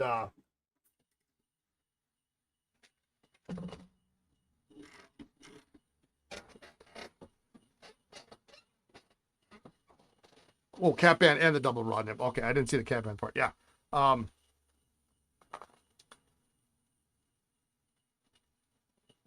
I said, well, we order 3. If we order 3, they're not going to have 3. There's no way they're going to ship 3 at the same time. We don't have to have the money now. And sure enough, they ship like 2 or 3 of them at the same time. Like, ah.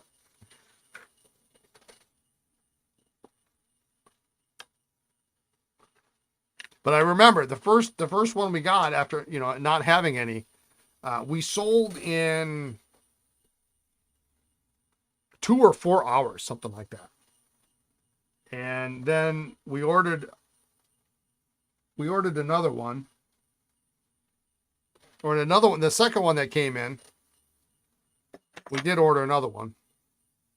It sold in like 14 hours, it was gone.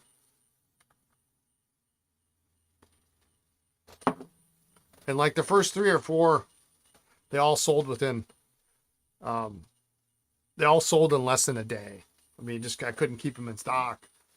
And then we kept reordering until we got to a point where I had 6 Emperors on the shelf. I just, hey, which one do you want? I got them all, 6 to 12 month wait. Yeah, I mean, and that's what we were banking on, is like, well, we can't just expect to go and order. We can't just expect to say, okay, well, I've got the money for it. Send it to me. You got to put in the order, and then it's kind of the reverse process. And eventually we had them. And it would take 6 months,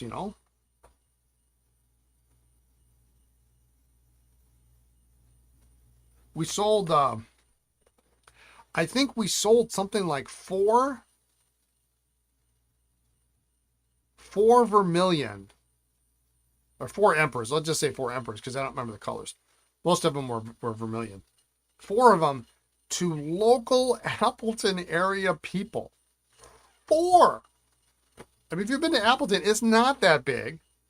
I mean, it's big enough, but 4 emperors in this city? I would not play in that in my card game, that's for sure.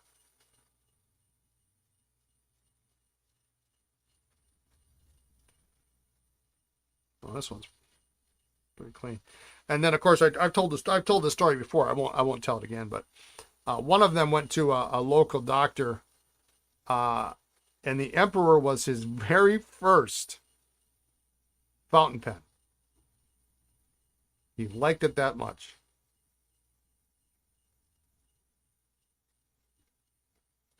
That was madness. Because he was talking about, well, I've got a Pelican, and Oh, so what nibs do you like? Oh, well, I don't have any fountain pens. I've just got, a Pelican rollerball or whatever it was. And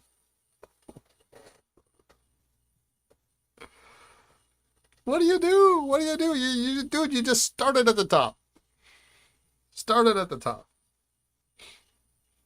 All right.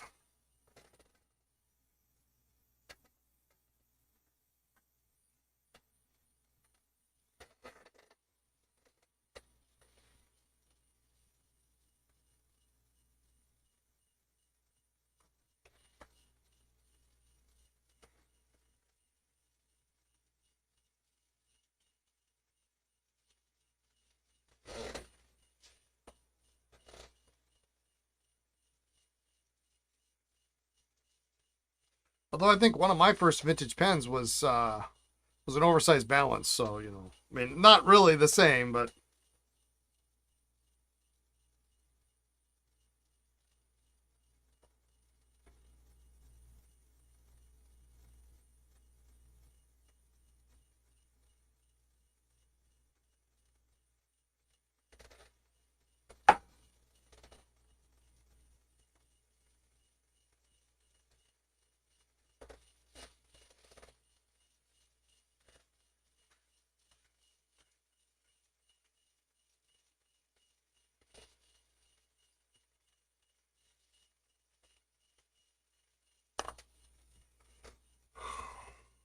a lot of ink in that inner cap.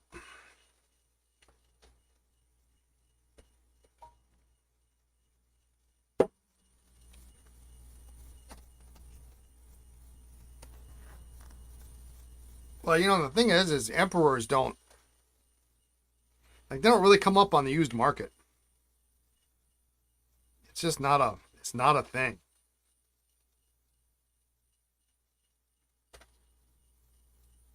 Occasionally, but not very often. Like if you're going down that road of buying an emperor, you really want the emperor. I personally will never buy one. Yeah, people just keep them. I will never ever buy one, even if I had the money today to buy one.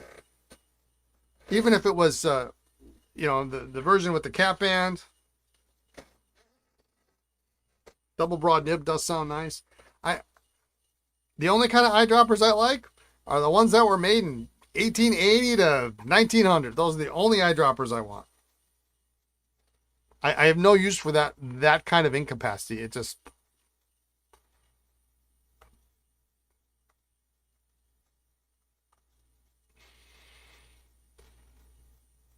it is not something that I need to check off my list.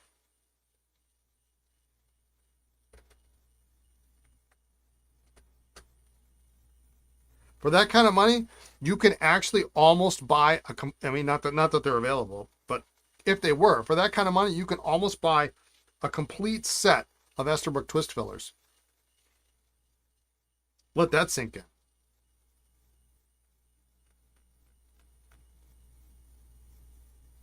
Those that know.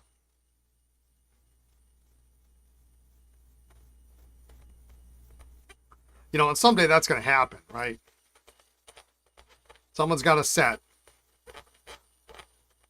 And the whole thing is going to go up, and it's going to be all of them. You know, one will have a box. I mean, I can just see how this is going to play out.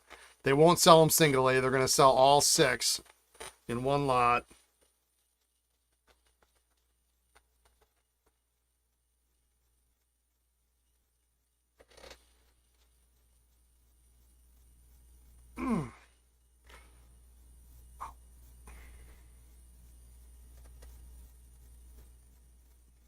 Yeah, I mean, you know, if my number on that kind of thing is the deal too good to pass up, like if it's $500,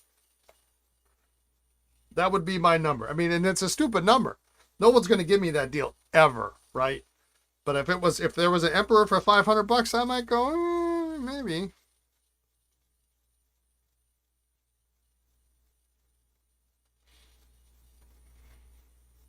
The only one I would be, you know, if I was going to do an Emperor,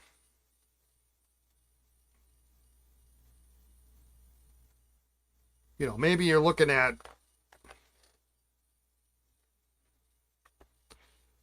I mean,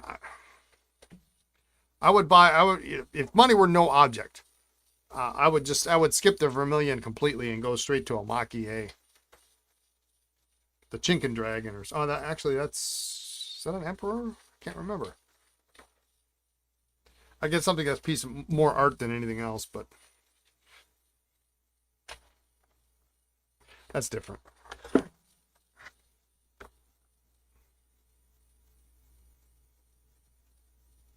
If you want the 1920s 50 size pilot instead of this modern stuff, yeah.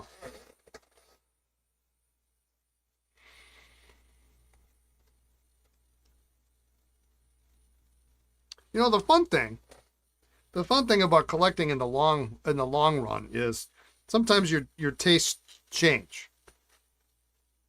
Well, they often do. And what I see a lot is I see a lot of people who are afraid to make mistakes. And you know, it's X or it's nothing at all. And like, you know what, in 5 years you might be over that. I don't really know where I'm at. My collection has taken so many turns in the last, I mean, I had to rebuild, so that's a different story altogether. But you know, my interest, let's just say.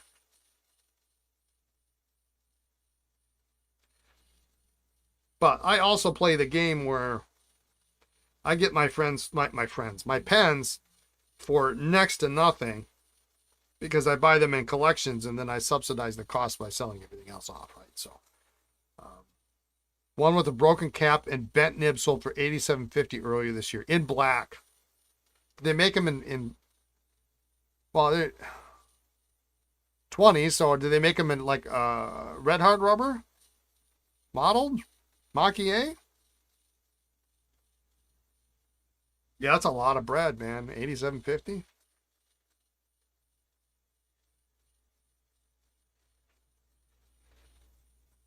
That pen's already hit its depreciation curve.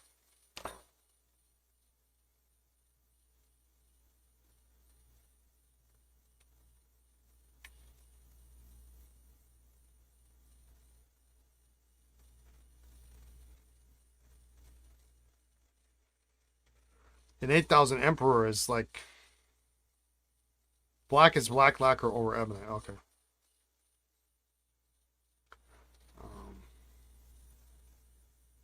You know, time will only tell how. I'm curious. You know, Sailor makes 1,000,000 King of Pens,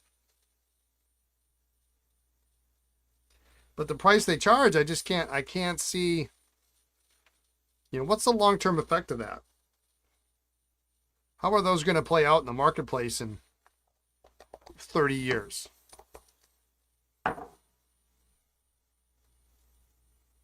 He was offered a nib for one for $2,500. In hindsight, it was a decent price. Yeah, I mean, you know, you got to build a pen around a nib. That's tough. I know. You know anybody that's got a number 8 AA Waterman? Let me know.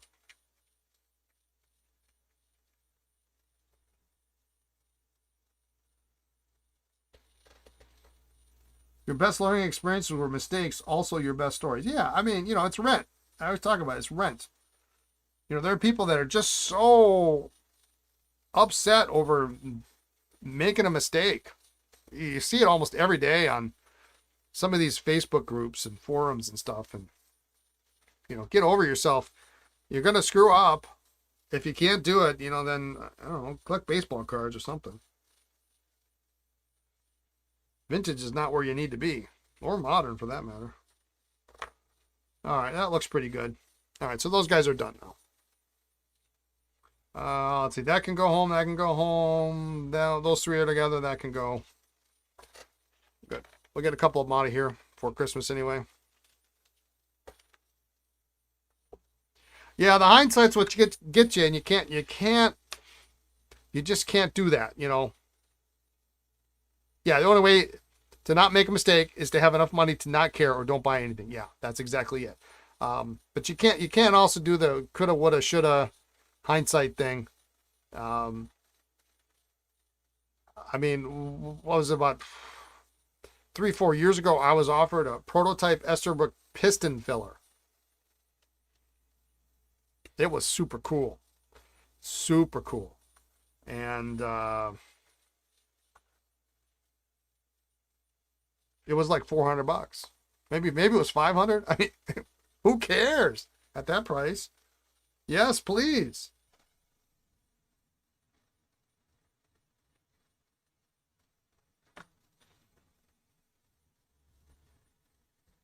All right, I don't remember what we did with these, so I'm going to double check the caps. Obviously, I got 3 here that are, I think we did the vac already too. I tried to sell the vac today, but that didn't work out. That's all right.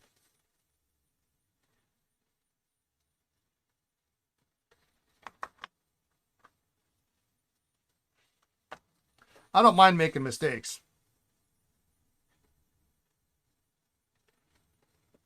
I still do it. It still happens. I'm sure I've made mistakes this year. I don't remember what they are, but I don't always buy right.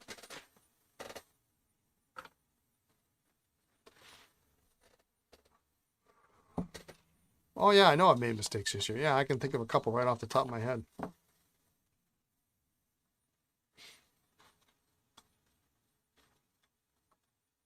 We will sell unexpectedly. I sold 2 pens on Sunday that I thought you'd have for the rest of your life, including the La Manche. Oh, my gosh. What did I have? Did I have 2 of those last year in a consignment lot? One of them was jade. I mean, it was just obnoxious. It was just huge. Huge box.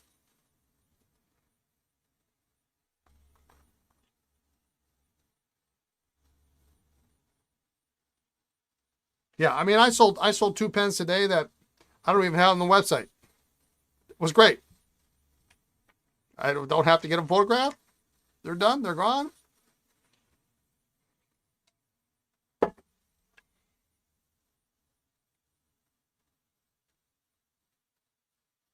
He was happy. I'm happy. Price was right.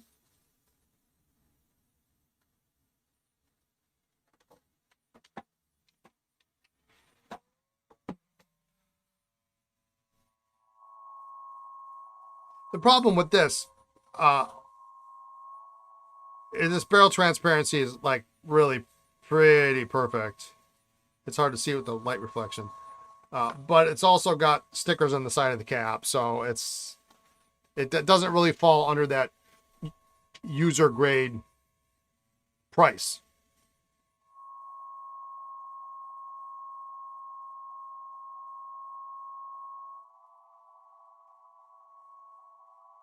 But I had another one that was quite similar for significantly less.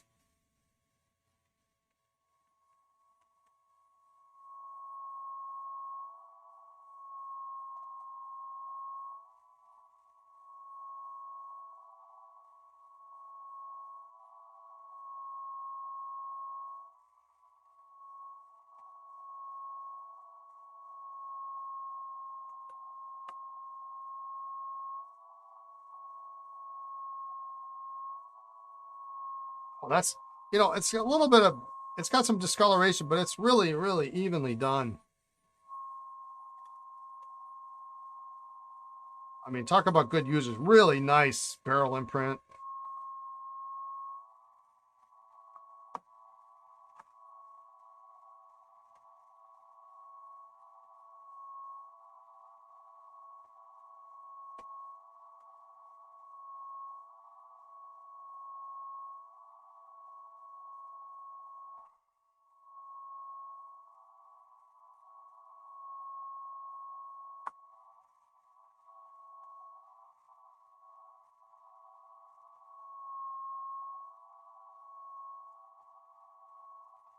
Got a monster sack on this thing here.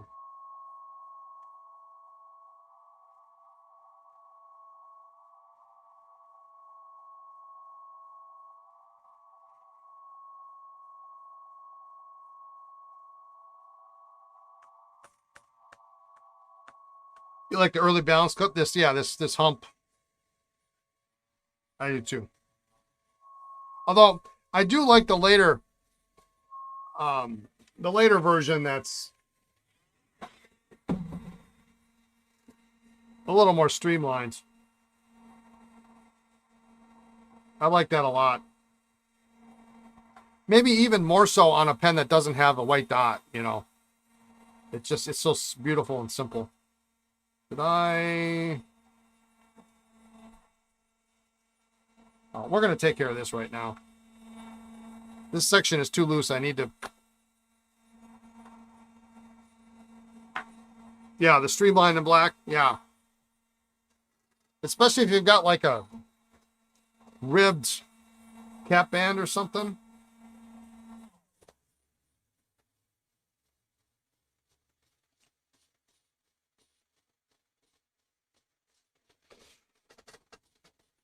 So I'm going to clean this out. And then this is my kind of my desk user. I love this nib.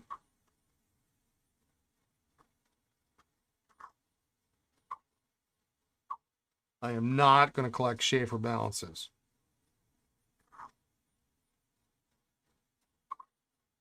Maybe a number 8 feather touch non-lifetime. That would look great with this streamline.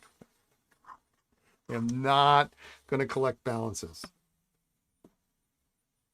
This is like the first pen. This is one of the first pens I ever had. Now, of course, this is George Washington's hammer. I've replaced the barrel now.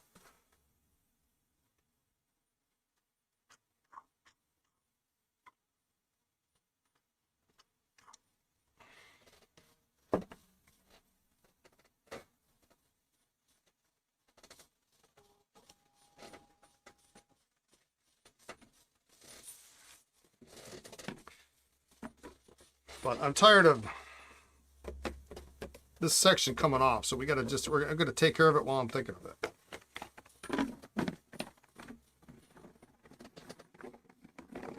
Find a prettier celluloid pen than an oversized rose. Ah, man.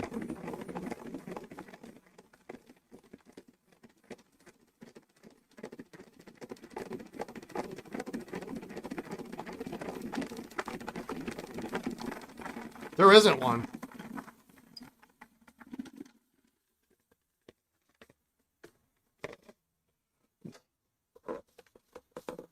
Not in a balance, anyway.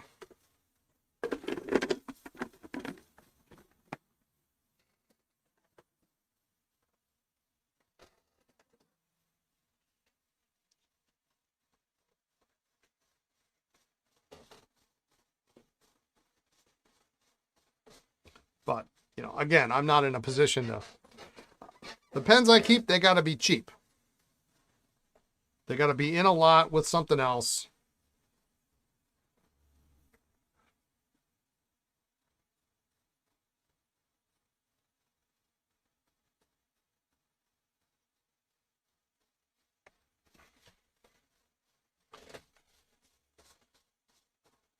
And that works for me.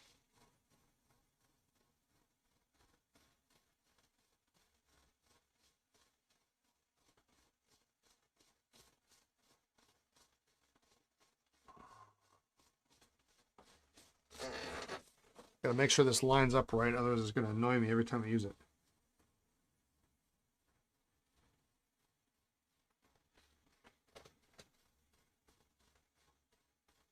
I love this nib. This nib is so pretty, this two-tone.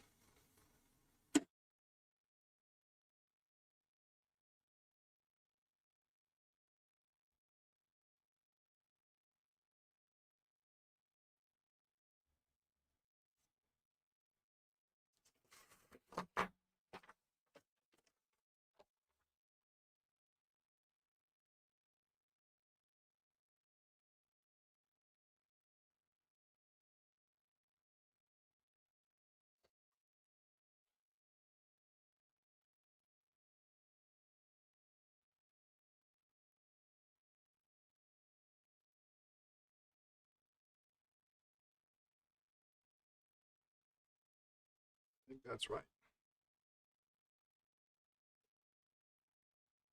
Yeah, I don't know what it is.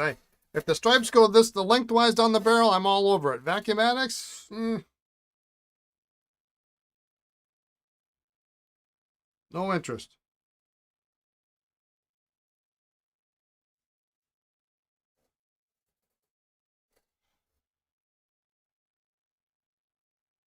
Okay, that looks good. I'm gonna just cap this.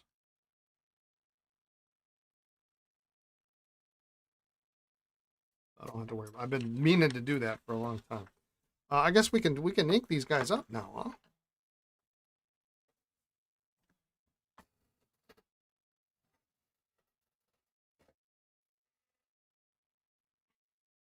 You've kept only one vacuumatic, yeah.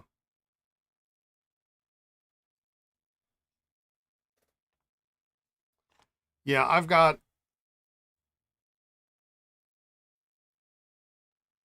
two. One blue and one green.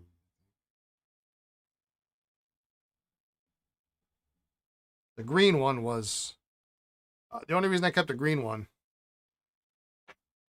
It's a little Deb, is because I got it recently with a pre-dual fold Lucky Curve Senior in jade, and the jade pen had the husband's name on it, and the Vacuumatic had the wife's name on it. So I can't keep one and not keep the other. Those two need to go together. And then you have a black. Oh yeah, your black Maxima. Yeah, it's yeah. Wow, if you're gonna have one, it has barrel clearancy that rivals this, if not better. And it's really hard to show this how great this is. And it's got that stupid broad stub nib on it. I remember seeing that from in Chicago. You brought it.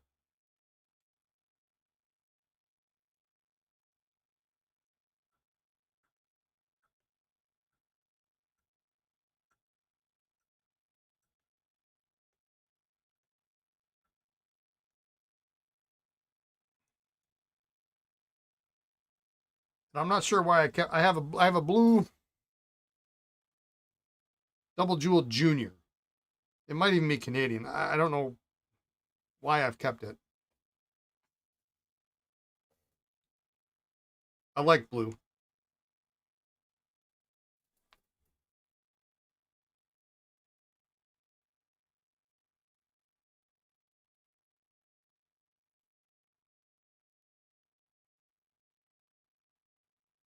I mean, this is a great writing pen. I mean, don't get me wrong. You got to head up, Mariah. All right. Merry Christmas to you. I hope you get your stuff done. And we'll see you next time around, all right?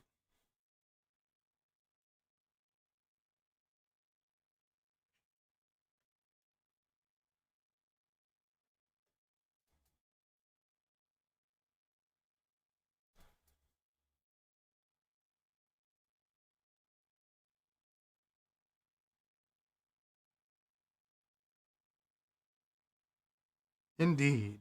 Indeed.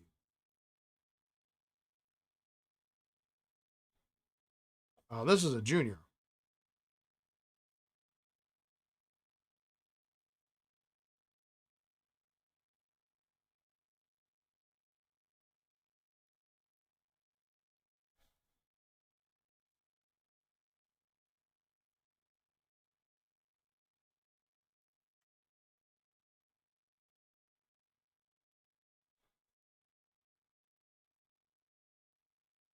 Yeah, that'll work.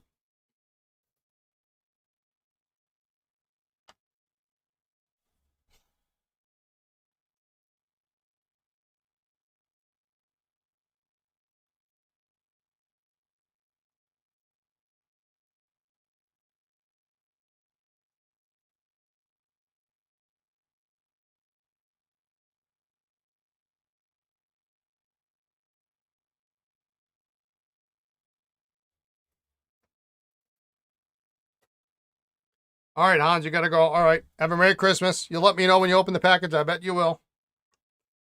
I hope your brother gets there safely.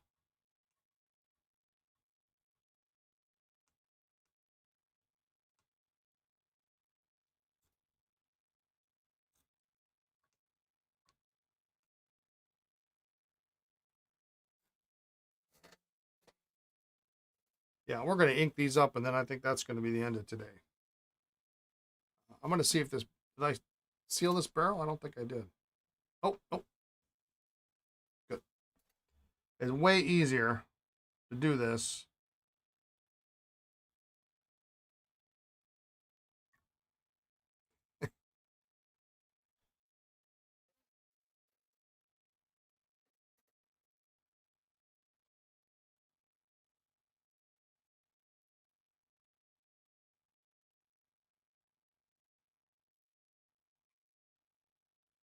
And I've done that.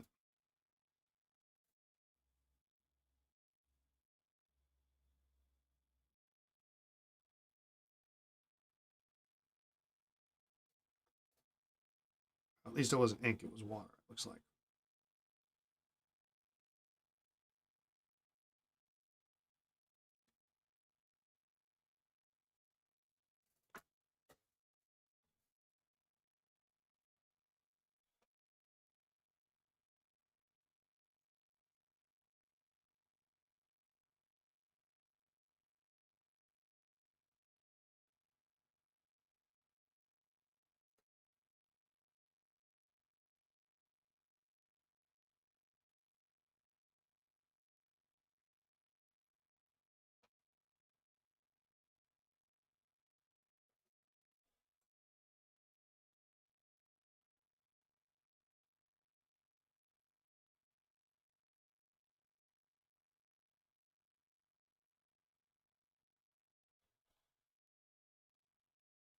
Such great transparency on this. Oh my goodness.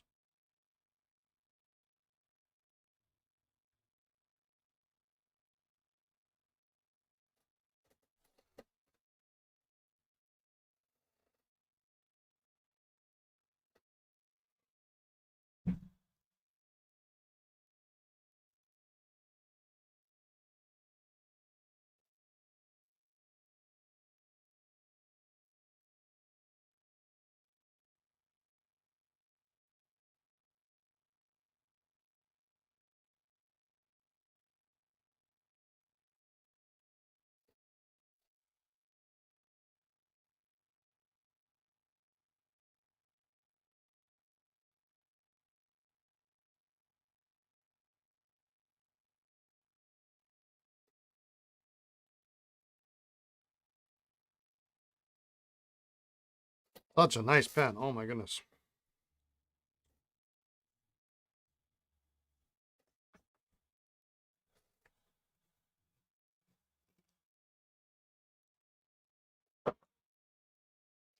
All right. So what do we got here? 51 Mark II. Look at that exact clarity on that.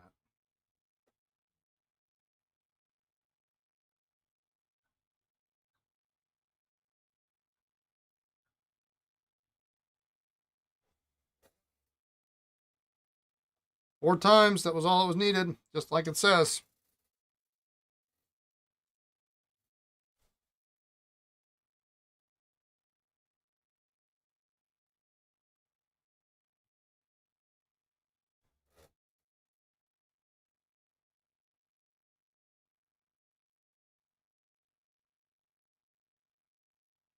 English. Boy, that's a good looking. Oh man, I do not need another 51.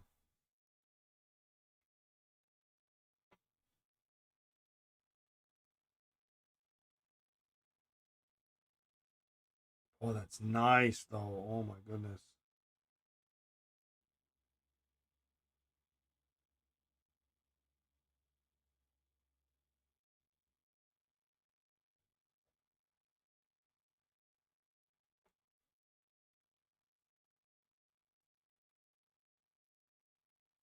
And a medium nib.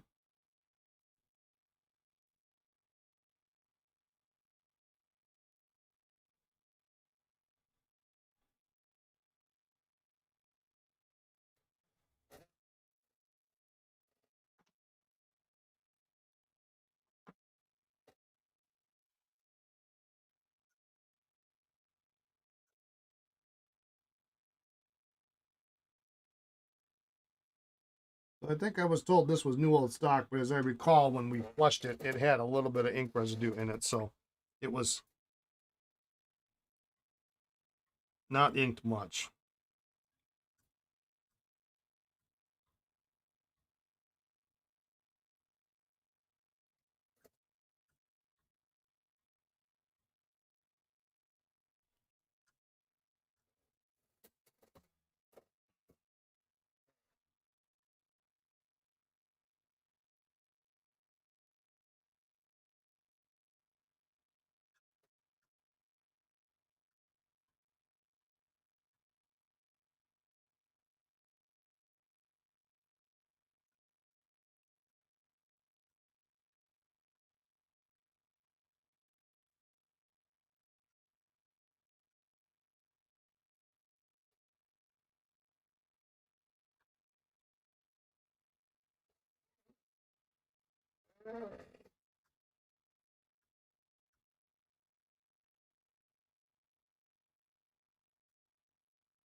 Oh, that's good.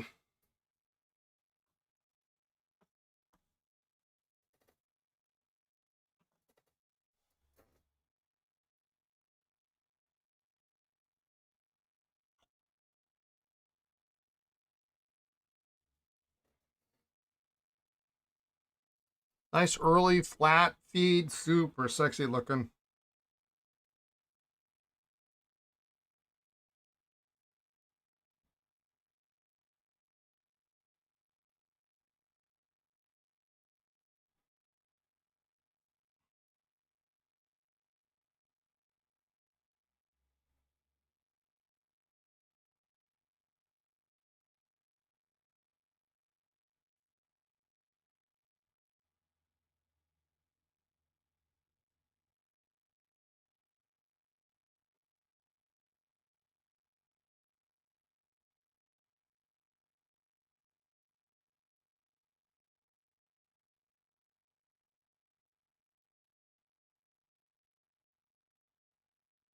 Yeah, that's a nice pen.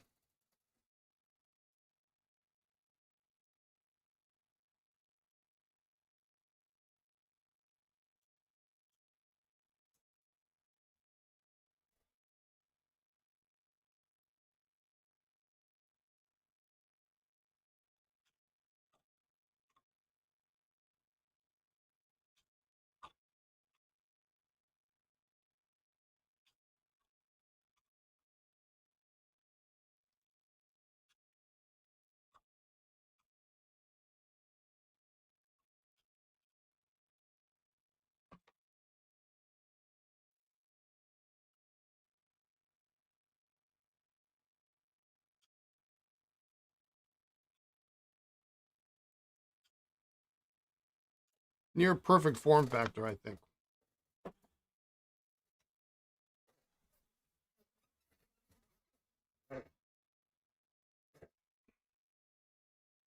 This one's got a nice visualated section.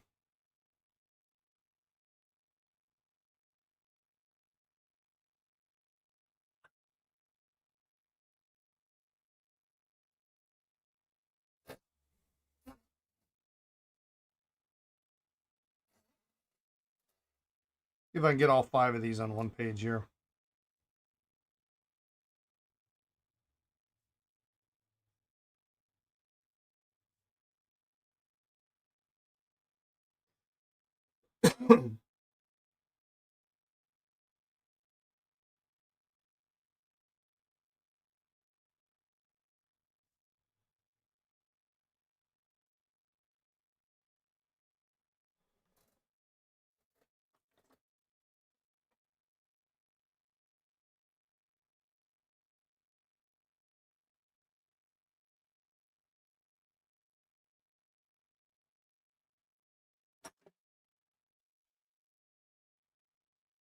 There we go.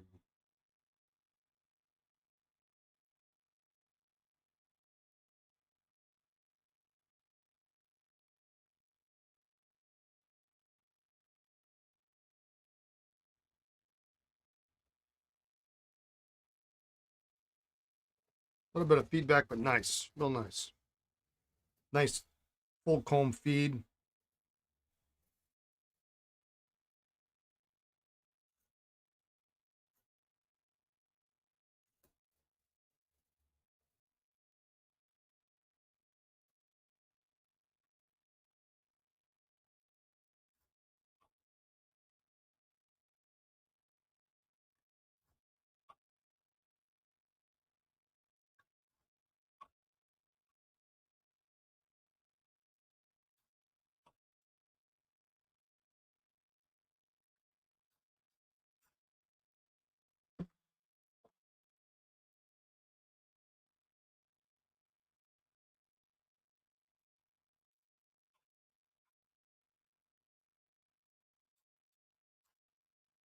Okay.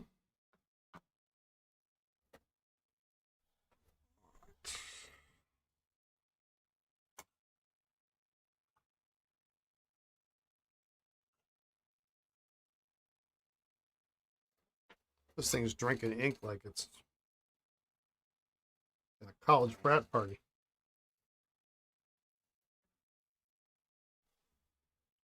Well, that's nice in the hand. Big.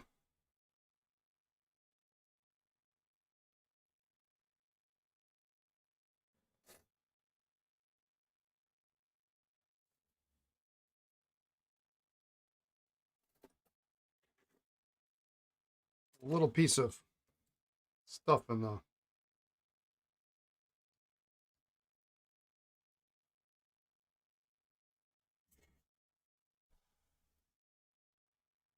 Oh, that's not good, huh?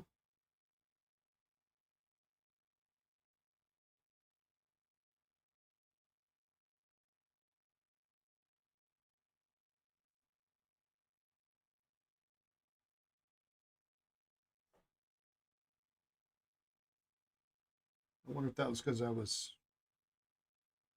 Yeah, that looks good. See if it does it again.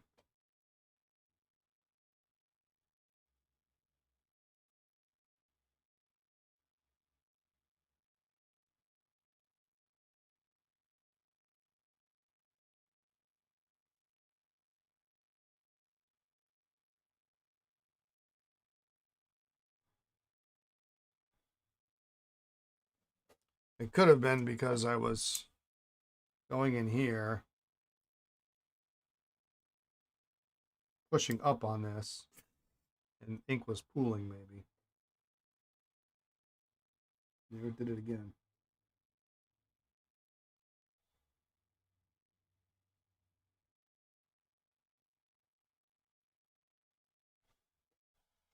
Hmm.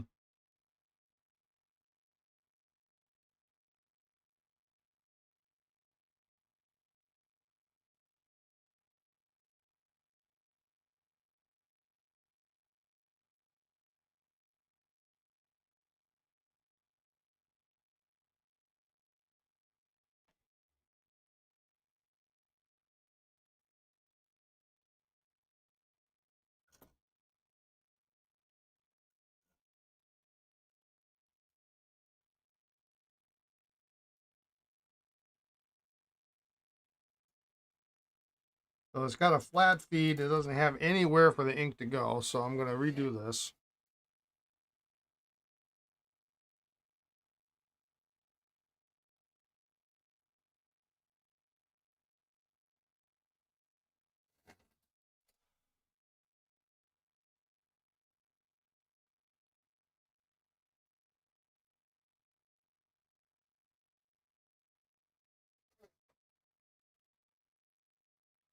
And if you hold it for downward for 3 seconds in a cloth, it absorbs all the excess ink. And I think that's the case.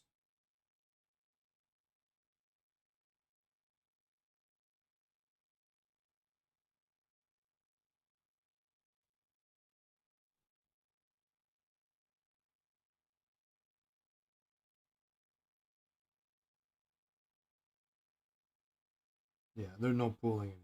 So I think that was the problem. Yeah, there's some fine pens. Yeah. All right, Jason, you too. Merry Christmas.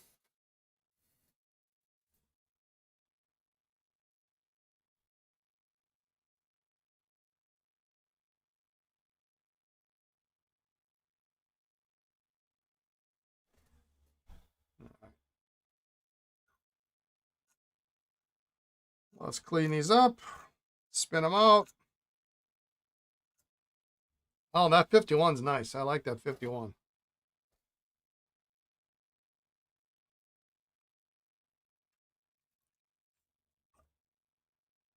But I've kept 351s this year.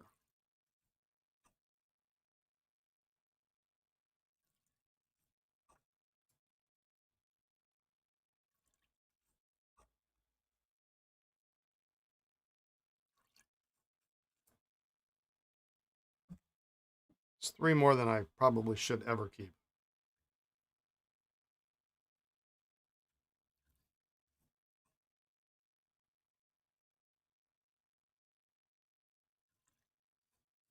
Boy, did that hold a lot of ink. All right, let's spin these out. 448.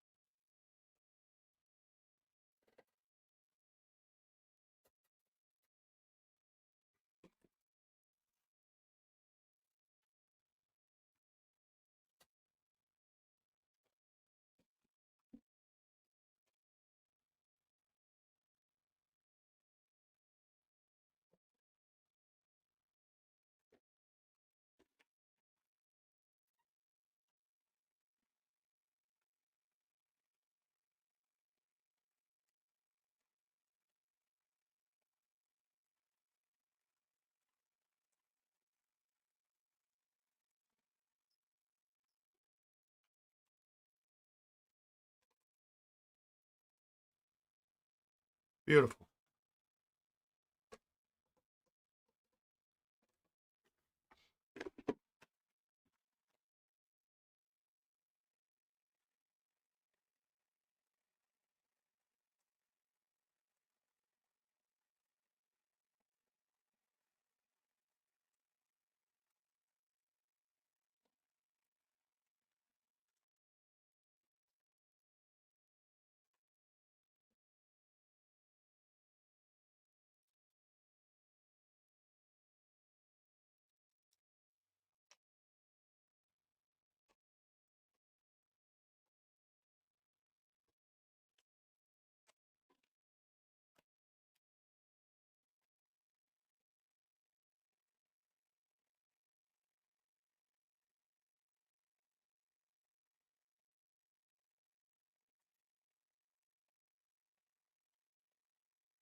Well, these guys will fill in the spaces for the pens that I sold this past week, so at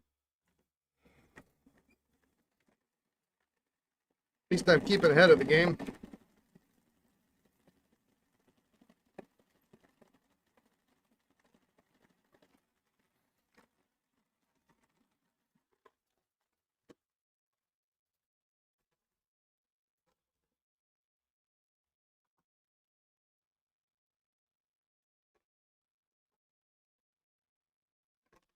This is a solid group, that's for sure.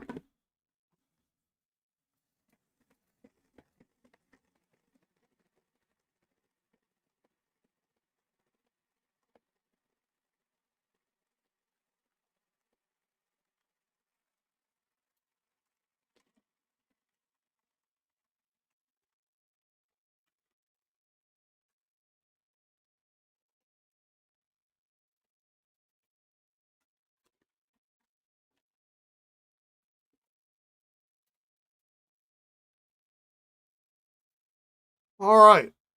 Well, we started a couple minutes late. I'm going to end 8 minutes early, but it is tis the season of gifting. I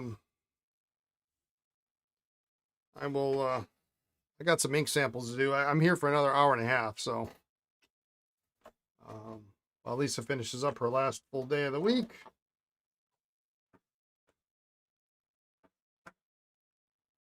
And then go home and, I don't know, maybe I'll surprise her. I'll take her out to dinner or something. We'll see what happens.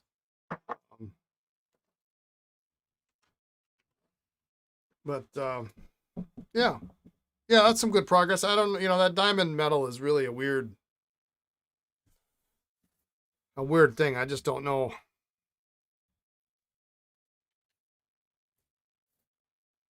I mean, it's such a weird. It's interesting. It'd be really cool if we could get it to work. But these pens weren't. Nobody thought 80 years from now. If people thought, oh, I need to make sure that this is repairable 80 years from now, they probably wouldn't make stuff, They needed your pen to last a reasonable amount of time, enough that they could sell you another pen down the road, even though they were giving lifetime guarantees on stuff. So we'll take a look at it again tomorrow, and then we may have to admit defeat. We'll see what happens.